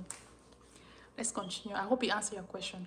So what did I even say about the physiological needs? Well, if you're honest to yourself, you will not put yourself in a harm way, right? The Bible says that flee from temptation, right? So what I do is that there are some movies that I don't watch. There are some things that I don't listen to. I don't listen to some things that will put me in a funny mood or things like that. So those are the things I do, and I don't put myself out there in some position that can compromise me. So that the things that I do, yes, and so far it works. And I know society will sell you the, oh no, it's a lie, it's not possible. It's true, it's very possible. So yes, and you stay committed and close to God, because when you stay away from God, that's where your mind started telling you story. But if you remain close to God, and close, I'm not just saying prayer, but even reading the word and all those things, it keeps you in good standing. It keeps you where you're supposed to be, and it keeps you away from all those things. Yes. And you response to handling the rejection after rejection, and how being chosen can keep someone in a bad relationship. So you did not hear my answer to, I did not know your response to handling the need to validation after rejection, and how being chosen can keep someone in a bad situation. Your response on handling the need for validation after rejection. If somebody has been in that thing, it's me. I suffered with chronic low self-esteem for many years because of that. Because I wasn't like that before. I wanted to be chosen. I felt rejected. Even from after that relationship, after my marriage, even in among people, like people I look up to, I wanted them to see me or to acknowledge me, but they will not. And if they will acknowledge other people, it will hurt me so much. And I got to a place in my life where I had to realize that nobody's coming to save me, and I cannot wait my whole life for somebody to validate me. I have to validate myself, right? The Bible says that we are beautiful and wonderfully made. I don't wait for somebody today to tell me, oh, you are good, you're pretty. No, I don't even wait for somebody to invite me. You see how I'm doing live? I could have said I'm waiting for somebody to invite me on the podcast. I'm like, no. I turn it on and I start talking. The people that belong here and find value will stay. That's how it works. So you don't, to your question on the response on handling the need to be validated, don't wait for anybody to validate yourself. You have to live life in a way you understand that life is short and unpredictable. And you don't want to be on your dying bed and be like, oh, I wish. No, live in the moment while you are here. You are enough. You are beautiful. Nobody has it all together. But you have to be able to be grateful and thankful to God for what He has given you, and begin to love yourself, because that energy is attractive. When you don't love yourself, it's obvious. People know that they will prey on it and they will use it against you. So don't wait. You're asking me handling the need for validation. Don't stop needing to be validated. Stop needing. When you begin to love yourself, you realize that the people that treated you poorly is not because something is wrong with you. It's because of them. But if you allow yourself to go back to those kind of circles, it's not your fault, it's your fault. So the inner work has to start with you. You have to work on yourself. If there's something in your life that you feel like needs to be improved, work on it and improve it. But you have to not only believe in yourself, you have to love yourself. It starts with you.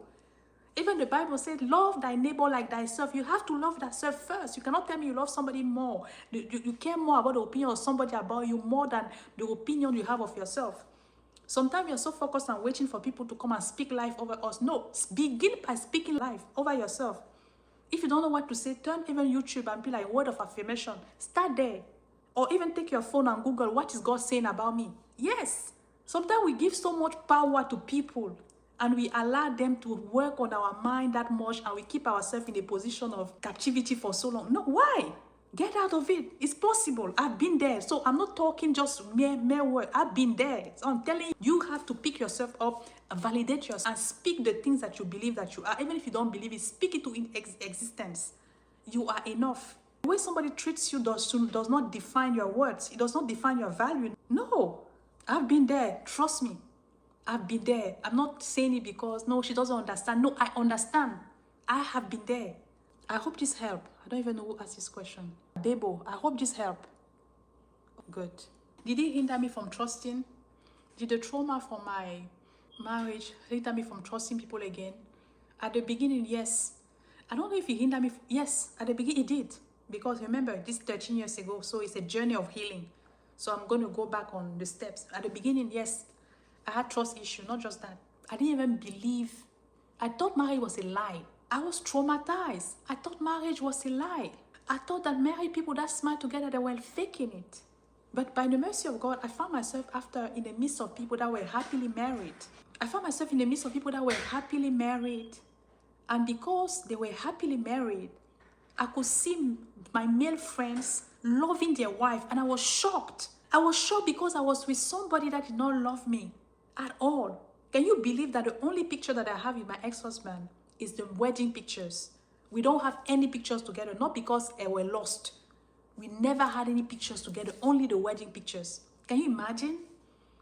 So not only I had trust issue, I was smart. I thought marriage was a lie. So I started hanging because it's very important. The company you keep around you and the things that you listen to, they become your belief system. For example, if you believe that all men are the same, that is what you will encounter. That's just a fact. I don't believe all men are the same and all women are not the same. Despite my experience, I believe that there are some amazing men out there because I have seen them also, because some of my friends are married to good people. Not that the marriage is perfect. They have maybe some misunderstanding once in a while, but the men are committed. They are faithful. They love their family. They love their wife. But if you don't see that, and you always listen to the wrong narrative, you think that, oh, that's all that is out there, where it is not true. So I'm just saying, I hope that answer. It hindered me from trusting at first, but that was at the beginning, many years ago. I trust now, but not the problem. The thing is that I am aware, right? I can read one or two things from afar, and I work closely with God. So when somebody comes and God is telling me, no. So I trust the leading of the Spirit of God now more than anything, because we have worked together and I've seen him times and times again to be right. But I trust, because I cannot deprive myself from happiness just because somebody back in the days misbehaved and I have to allow it to impact my life today. No. I do my due diligence. When I have peace over it, I go for it. That's all. I don't know if that answers your question. Eunice, you're proud of you. Thank you, Eunice. Farida is satisfied with the answer. That's the journey. That's good. Hello. Hi, Beatrice. Welcome in. Vero, I love that. I have a question. Have you been in another relationship after your divorce? And are you open to a relationship now? And what is the one thing you look for in a man now? Oh, Mama. I've answered that question tired today. I've answered that question so many times today, because you did them nothing wrong. I'm going to answer this easy question before I go to the other one. She said, do you still speak with his family because you did them nothing wrong? I did nothing wrong to the family, because anyway, I was even a child when I went in that family. They were all grown people. But we are not in touch anymore because the marriage ended and everybody moved on with their life. If I was in touch again, what are we going to be talking about? You know what I mean? So I think when things ended, I felt like there's no need for them to keep me around. Since the marriage has ended, what is the point? So they separated from me and I separated from them because I was hurt, because I saw how our relationship changed when the marriage ended. I used to be very close to some of his siblings. So no, we are not in touch. It's been so many years. Everybody's in own corner. So no news. But so that's what it is. I am not married yet, but hopefully soon by the grace of God. And yes, I'm open to relationship. Thank you, Nobu. Oh, no problem, Ezekiel. No problem. Oh, you guys are so sweet. Thank you. Can you guys hear me? Because I noticed when I get a call, it's like the song goes away. Can you hear me? Good. Perfect. Does anybody else have another question? I'm happy to answer. Who is he married to now? After he put me out of his house, she moved in with him. So they, as the latest news said, they are in the same house. I think they deserve each other, right? They should be together. I have never, it's funny enough, it's my first relationship. I was young and went there with all the training possible. But when he put me out, I've never wished I was back with him, because when I was in there, I did everything possible that I could have done. Everything possible that are not even worth saying online, but it didn't work out. So I've never had, because some moments like that, sometimes you can be like, oh, maybe if I did this, I did everything. But I guess it was not meant to work. So they are married, but they are together. They have not, they didn't get married officially, but they live together in the same house. And that is the problem. What would you say in a young lady who is in an abusive relationship with a child now, and she doesn't have any financial means? I would, before anything else, I would say to anybody, get financially stable, have something going on for yourself. And I think a lot of time people stay in abusive relationship because they don't have any means. If they live out and the person that is oppressing them know that, I think nobody should ever put themselves in a situation where they cannot at least feed themselves. And again, I understand that each reality is different, right? But even if it's to sell tomato candy, you are seeing me today. Maybe you are liking me today, but I don't think you have liked me 12 years ago. I will not even look like this 12 years ago. So in order for me to get to this place, it's a journey. You have to be humble enough and determined enough to be able to start with any small job. For those that were there on this live earlier, I said, I babysit people's children. I wash people's dishes. I clean people's houses. I took care of people. I worked in a grocery store. I did all those things. And sometimes I worked 7 days to 7. God is my witness. I did not see my own bed because I was outside working. Why? Because I saw how somebody treated me poorly because I came in a different country. Back home, I was doing very well. I finished school, I was working, I was doing very well. I was well to do. I had a driver, I was doing very well. But when I came here, he brought me in, I was just there. I was doing nothing. I had to start from zero. So don't put yourself in a position where you're just relying on somebody.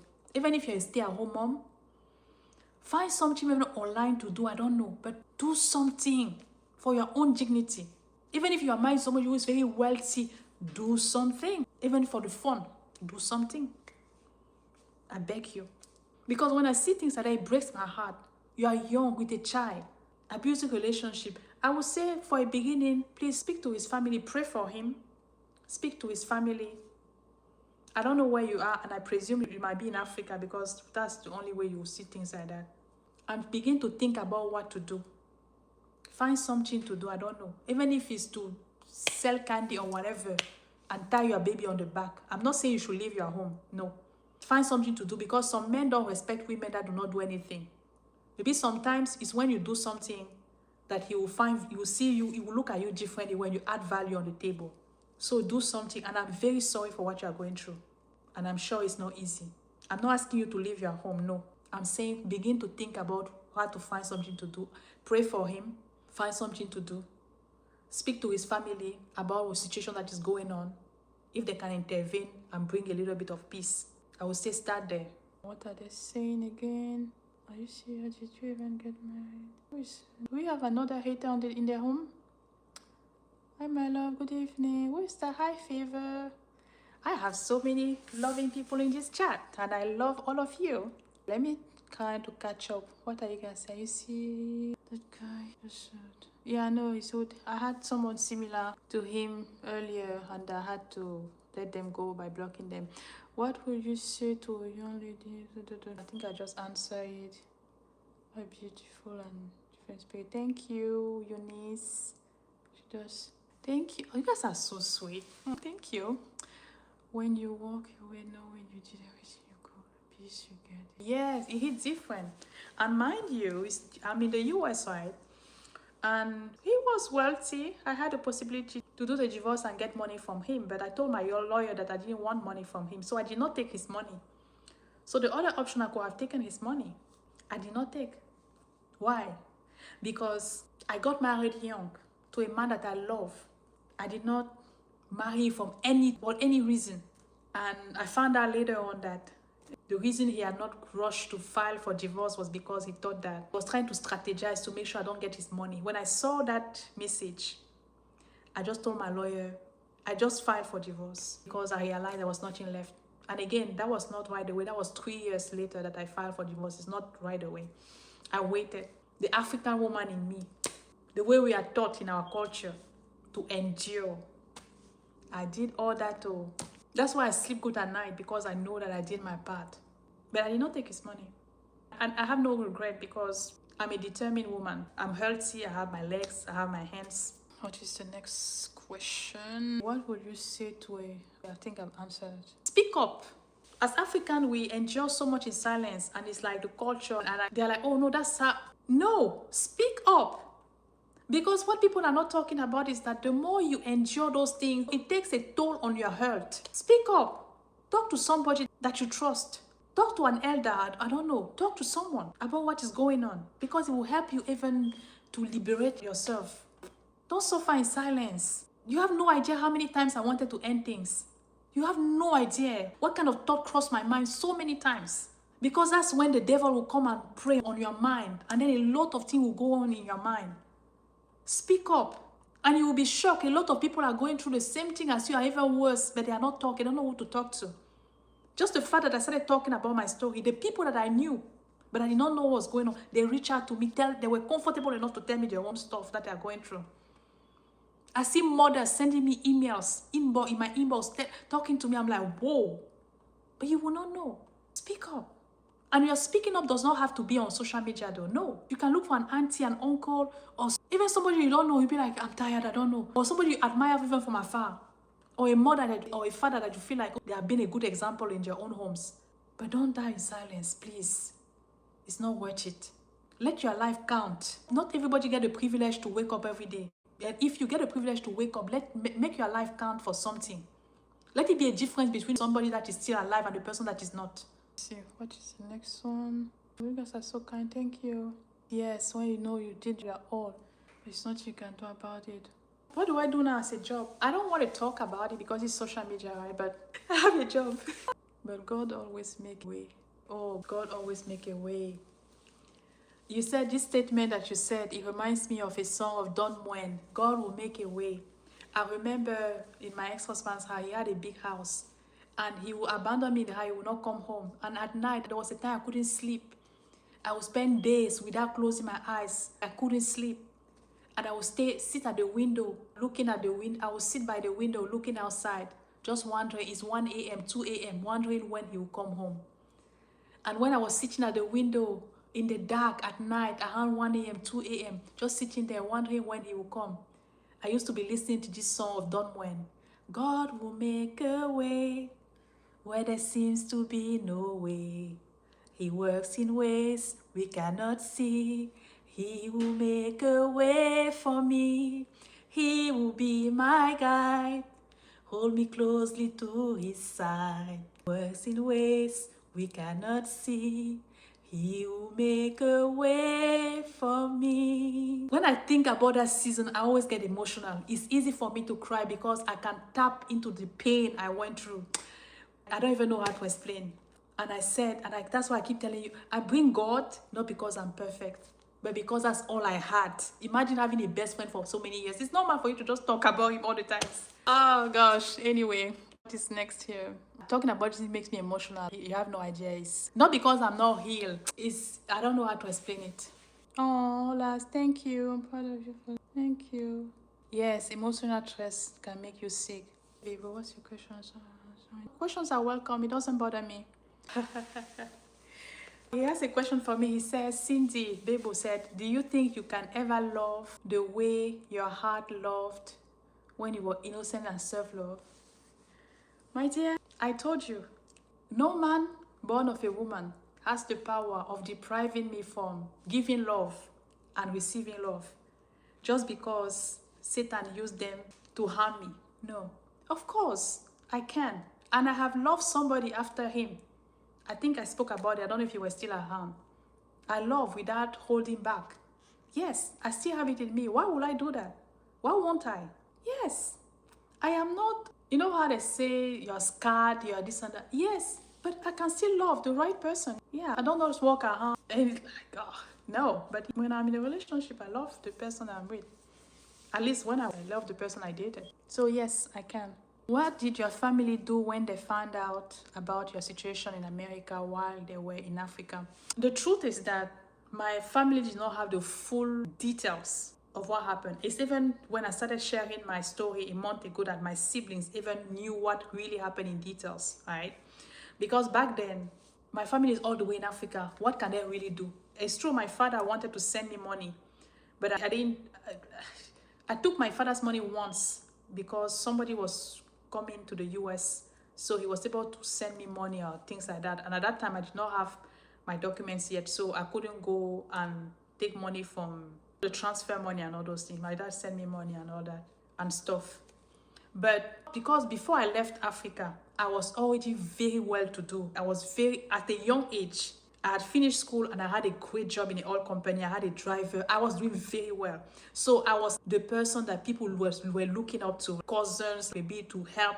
I was helping people. So for me to get to a place where I have to take money again from my parents, it made me feel as if I'm done. I'm finished. So I wasn't comfortable taking my parents' money. Even when my parents wanted, I'm like, it's okay.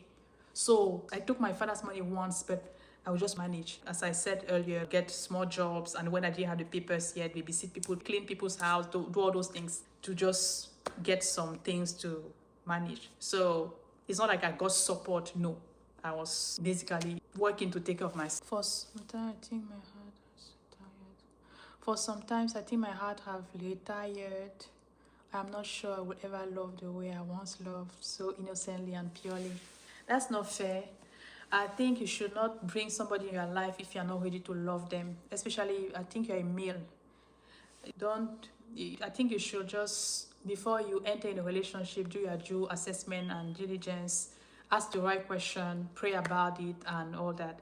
But if you bring somebody in your life, make sure you can give them what they deserve. That's the reason why I don't just date people for the sake of having somebody in my life. If I know I cannot love you the way you deserve to be loved and treated, I will not date you. So if you feel like you still need time to heal, take your time to heal, but don't bring somebody and make them feel miserable just because you're still broken. No, it's not fair. But I will encourage you. Love is a beautiful thing. Trust me, it is a beautiful thing. It would be quite unfortunate to live life this long and not being able to pour love and receive love. So if you feel like you still need to heal, I really pray that you find the healing that you need as soon as possible, and that before you bring somebody in your life, you do your due assessment, ask the right question, make sure you know them and they are really what you want, and pray about it to get all the clarity, and maybe do counseling or therapy, speak to an elder in church or an uncle or an auntie, whatever. Do what you have to do, but before you bring somebody, make sure you can give them the love that you deserve. It's not fair. And also, you depriving yourself to loving them, you're also depriving yourself from enjoying love, because giving love also, there's a fulfillment and joy in there. So don't do that. It's not worth it. Oh, thank you, Eileen. Hello, dear. Hello, Gian. Guy, I think I've seen you earlier. He's talking to the elders. It's not the best solution in the African setting. Some of them, I agree. Some of them, again, it's not. Wisdom does not come with age. I'm not from those who believe that wisdom automatically comes from age, right? Because there are some people that are old and they don't have the wisdom that we expect them to have. So when I say to an elder, somebody that's older than you, that when you look at their life, they look like an example that they're an example that you want to follow, that you can get close to them and be like, what do you think about this situation? You can talk to one or two people that when you see their life, it has some result and the way they handle some situation. Not just because somebody is older than you that it means that they have common sense. No, I don't sign up to that. No. Oh, thank you. She said my makeup is pretty. Thank you. It's been a long journey. I've gotten some backlash about my makeup. So today I use a different foundation. So I'm happy that. So there's a foundation that you use for the summer and the foundation that you use for the winter. So I was using my winter foundation during the summer and apparently it was having some glitch. So today I use my summer foundation. So I'm happy that it looks differently. So thank you. All these people are asking me where I'm from. What is the purpose? What is the goal? Where are we going with that? Some people love to be with successful women not because they love. Oh yes, I know that. Trust me, I know. That's why you don't date them by yourself. You bring them around your own people so they can screen them and all those things. The work has done in you is very evident. You guys are not gonna make me cry here. It's normal healing, and it's because of your whole God's perfect work in you. Oh, thank you so much, people. Maybe I find it very difficult to date much people. I feel like it's impossible for me to say no, and I don't know. Exactly. Guys, we have had a great time today. I'm still here. I'm going to have a late lunch just because I was chatting with you guys, which is not bad. At least I can burn some calorie, right? So I'm French. My first language is French. Oh, I'm happy to hear. Thank you, Farida. Oh, Namibia. Hi, oh Congo girl from Namibia. I don't think I know anybody from Namibia. It's so quite interesting. I know another thing, guys, is that when you go through some hard season, it gives you a kind of strength that you did not know that you have. Think about it. Look at me here talking with you guys as if we know each other out of nowhere. I was so focused on, oh, I don't think they can understand what I'm saying.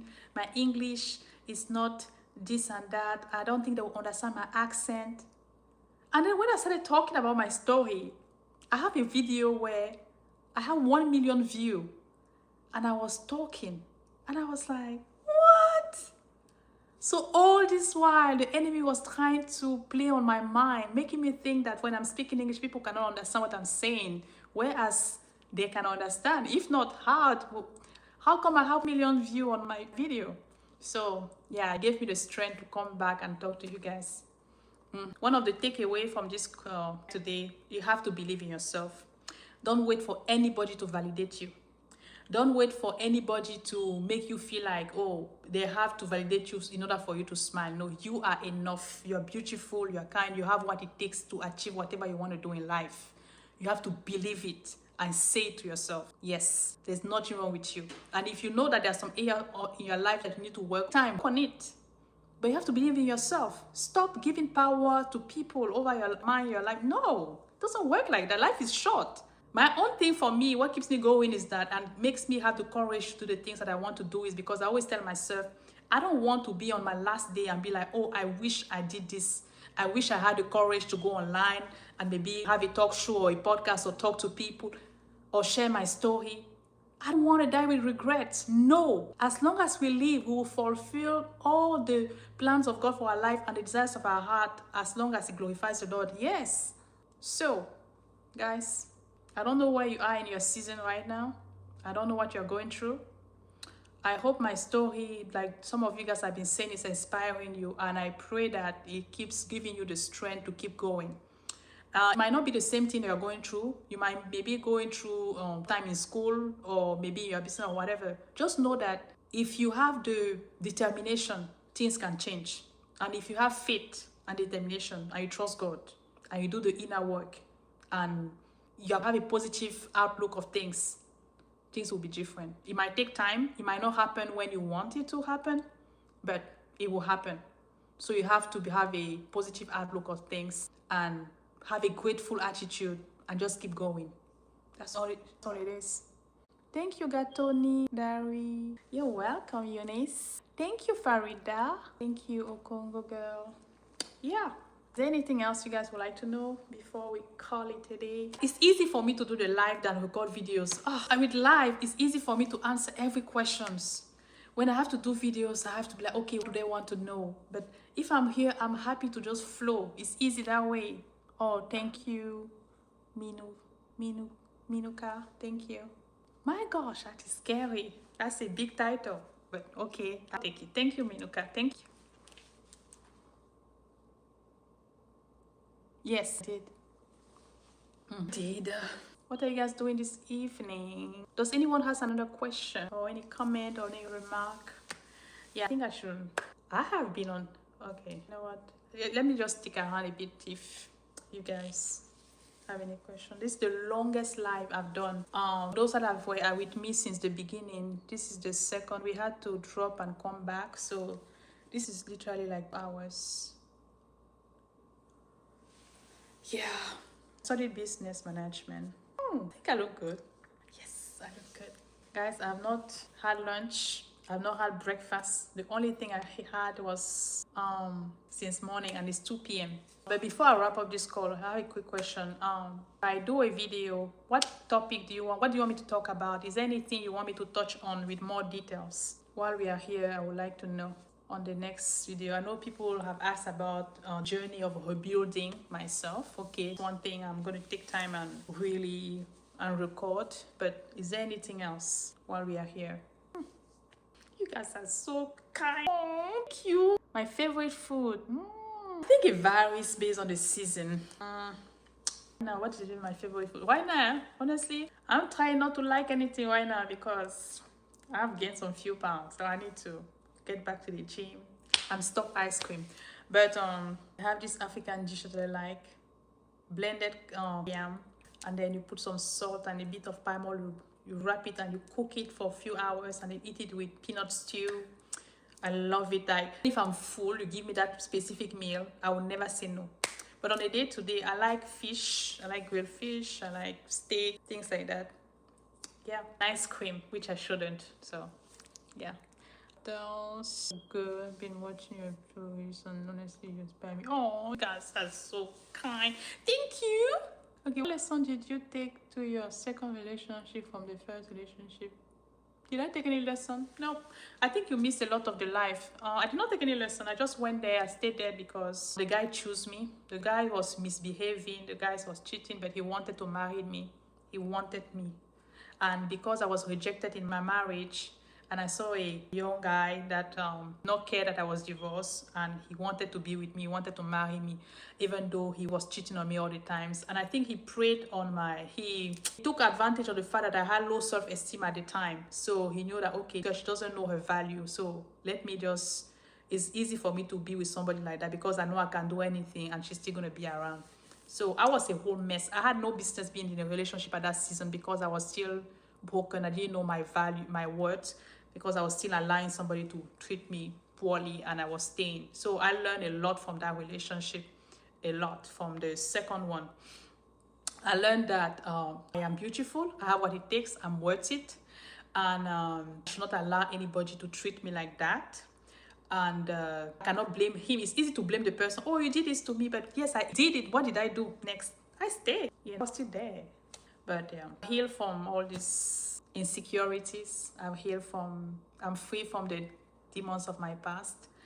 I'm in a better place. I choose better now. I choose better. I don't put myself in position where I know I have no business being there. So those are some of the few things that I have learned. And sometimes when we are in a relationship and the person, you have to make a difference, because I distinguish the way I approach marriage and dating. If I'm dating somebody, it's not the same thing, and if I'm married to somebody, my approach are totally different. So when it comes to the dating part of it, if somebody treats me poorly, I have no business being there, because he's showing me how he's going to continue to treat me when I marry him. So his dating stage is what? You guys observe each other to see if, oh, I like this, okay, cool, let's do it, right? Let's get married. So whatever I'm choosing, I shouldn't marry somebody with the hope that they will change. I should marry him based on what I'm seeing in the present moment. Because when you marry people with the hope that they will get better, they get worse. It doesn't get better. So that's one thing I've learned. So if I'm with you, I talk, I'm like, okay, this is not gonna work. Okay, just drop it. Let's save each other time and all those things. I'm big on saving people's time. Yeah. Yes, rebuilding yourself and how you bought your house. Who told you to have your house? How long it took you to get to that point? Honey, this is a journey of 13 years. That I keep telling people. It's not yesterday. It's a long journey. I love how you pronounce the word story. Oh, cute. I love, like, you try. You're so frozen. You're good. My dear, I'm telling you, I'm trying to walk away from sweet. You are giving me other options. How are you helping my journey? Where? Thanks so much for your vulnerability. Oh, we are healing through your story.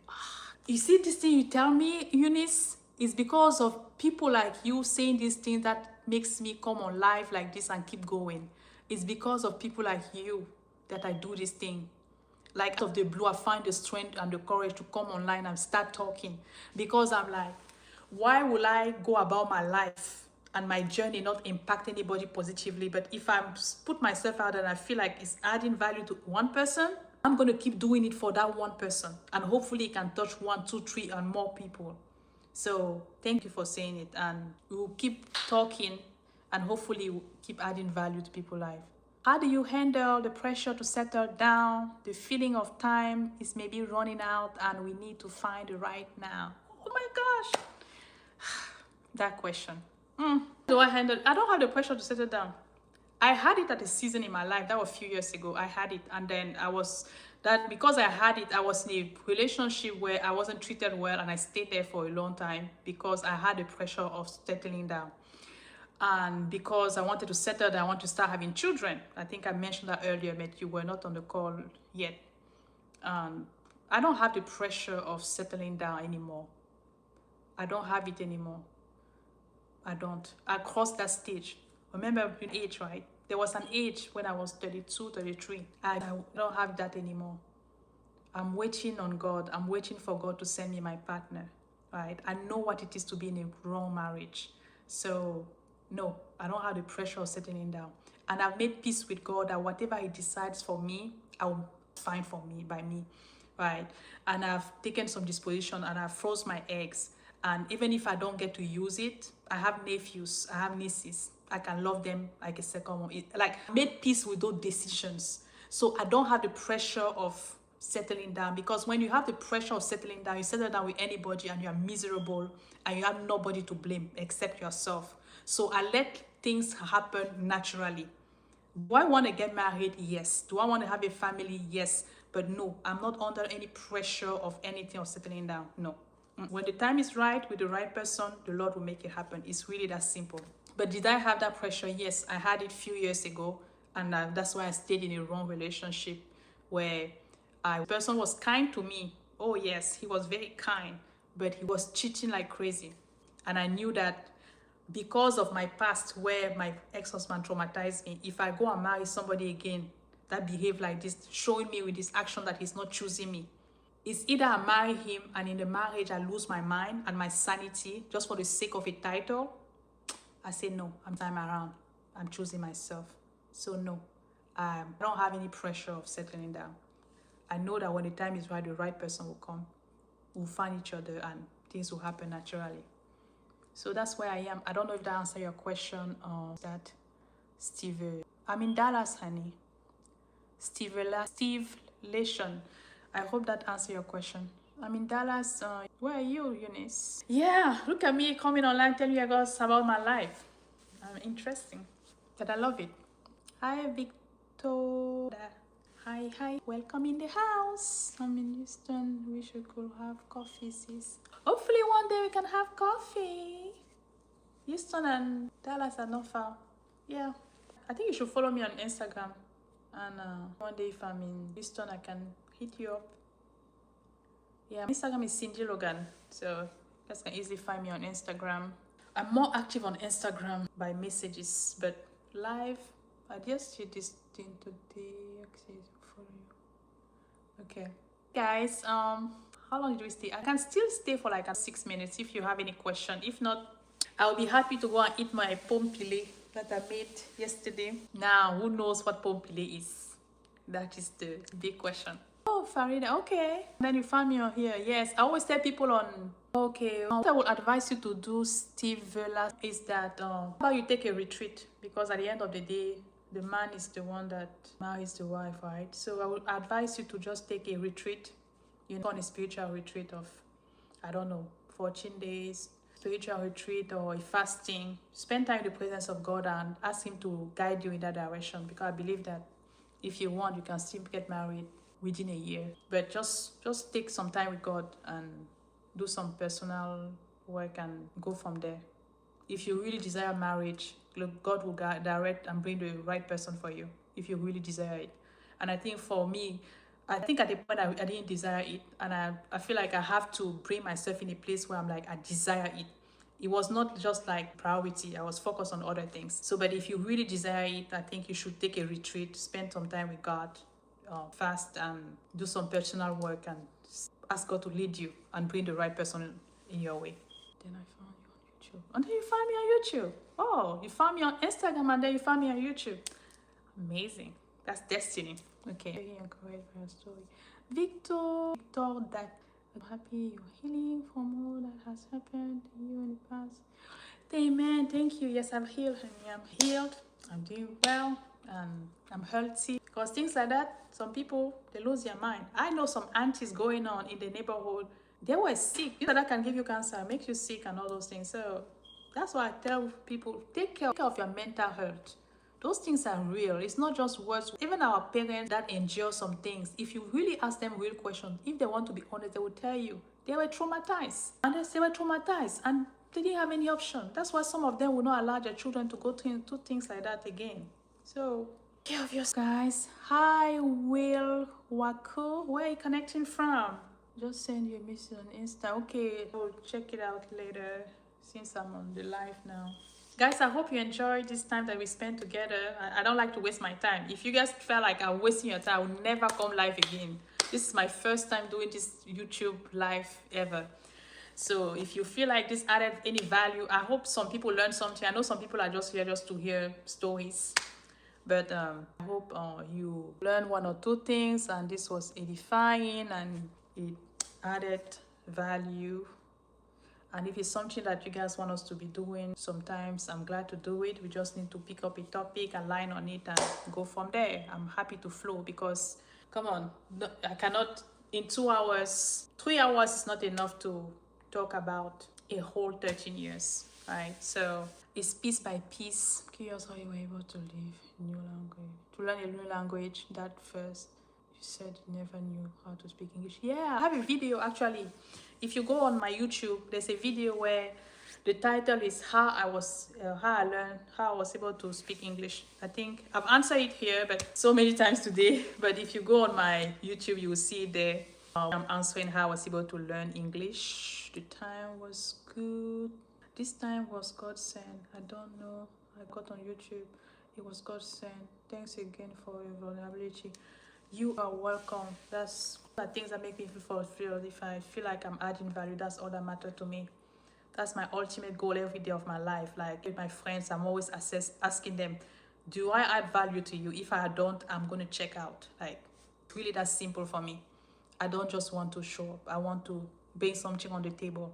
Oh yes, you need to catch up on my videos. Very interesting. Some people will tell me that when I started sharing my story, some people will say, oh, I started watching your story. I'm busy during the week with work, but that is my Friday night show. I'm going to be binge watch all my videos. Somebody told me last week that, oh, I did not work. I did not go to church because I was watching your video. I say, oh, wait, please go to church.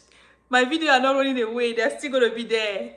So you can always come back and watch it. So please go to church and all that. God first, right? I hope it will be like you someday. I share story too on my YouTube. Oh, okay. I think you should. What does it take to check? Okay. Only thing I did to come on this live today is my makeup. Because your girl wants to look good, okay? Besides that, you just turn on the camera, you just start talking.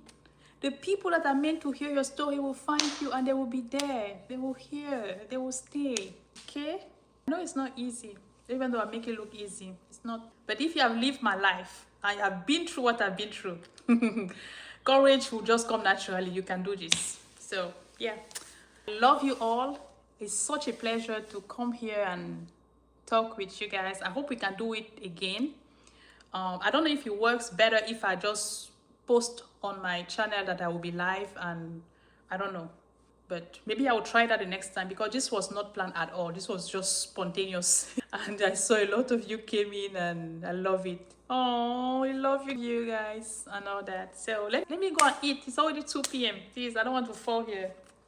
It was so great talking to you guys. Today is Sunday. The new week starting tomorrow. I wish you all the best during this week. And I pray that it will be effective and you'll meet all your targets. In Jesus' name. Stay blessed. Love you all. Bye.